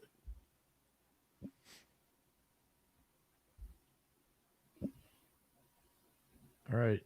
That was the making of the BJ4. That was some awesome stuff, man. And you still have one there in the warehouse? It's not displayed, though? Because Corey was asking earlier, do you have it in a trophy case? I have my World's Edition car that I was last running whenever I stopped running that. I have that. I have a new in the box BJ4 that's still World's Edition that's sealed. God, that's awesome. Brad also has one sealed in the box, a World's Edition. I don't have my original BJ4, but do you have like one? Do you have the first one off the line? No. That I did buy an original BJ4 from somebody online because they had the original one. So I have that one on eBay. No, it was on Facebook. I think I bought it from them, and it's nice. So it needs a little bit of bringing up to speed. One of these days, clean it up, get the appropriate electronics in it. Yeah. And it'll I got the body from the Worlds. I'll be able to put that on there and stuff. So all right, what do you say we bail out of here? Oh, Almond Claim is saying just one more thing, Jason. Just one more thing. Thanks for the in-depth BJ4 documentary, RIP edition. I like it. Mm-hmm. Yeah, that was awesome, man. We wanted to do this. Got a request to do it, and finally got it done for you on a Sunday night here. And hope you guys enjoyed it. Any last parting words there, Jason? Just thanks for all the support. Thanks for remembering the BJ4 and the World's Edition, and Wish I had some kind of cool music in the background. You know how they, a little sad music maybe. Oh, here you know, we go. it's There's one. it's strange because Remembering the BJ4. This will make you tear up a little. just a little bit. Yeah, I mean, it was an awesome project. It went fast from 2003 to 2007. Really, it was a 4-year run. It was went quick, but it was a lot of work, a ton of work. I kind of had an idea what it was going to be, but I never really thought about certain things like the packaging and all that would take so much time and have so many people that would have to be involved to help do everything. So we had a lot of people, family members and everything else that It's helped. cool how you got everybody to help you out there. Yeah, That's what it takes. It really did. And so, yeah, getting those kits, and really, for the most part, we were pretty successful with the whole thing and sold quite a few of those cars. Transition, to associated with the B44, and winning all those worlds and it being a successful car for them. Which is really the design I worked on a lot, which is the B44. So they're really, in terms of, for me, they're really all of my cars in a way. They're like all my kids, right? Yeah. Yeah, I guess what's a little strange is now I don't feel as connected to the two latest cars, the B64, the B74. When I see those cars now, I'm almost like competitive about it, well, those cars will never live up to the BJ4 and the B44. Those were the kings of that they had. But yeah, I mean, there's part of me that wishes that I was still part of some of that stuff, because you kind of feel like there's something kind of left there sometimes. But on another side of it, we've done so much more in other areas and been able to have work with all these guys over a period of years, and then have sort of a different relationship with not only the drivers, but the guys at Associated, and then even the guys now at, we have relationships with TLR and Yokomo and Schumacher and all these things that definitely wouldn't be possible if we were in the car business, selling a car. So, it's not like, it was the best way out of the car business that you could probably have. But it's a nice transition out. Yeah, it was a good transition. But if we wouldn't have had anything else going, then you would have been high and dry. But we had a lot of other plans and a lot of other directions that helped. And I mean, that's about the time that Paul came on board. Allison was full time, and things really started to move forward pretty rapidly at that point, into a different focus, I guess, and that's been good. Yeah, that's awesome, man. Appreciate you sharing that with us.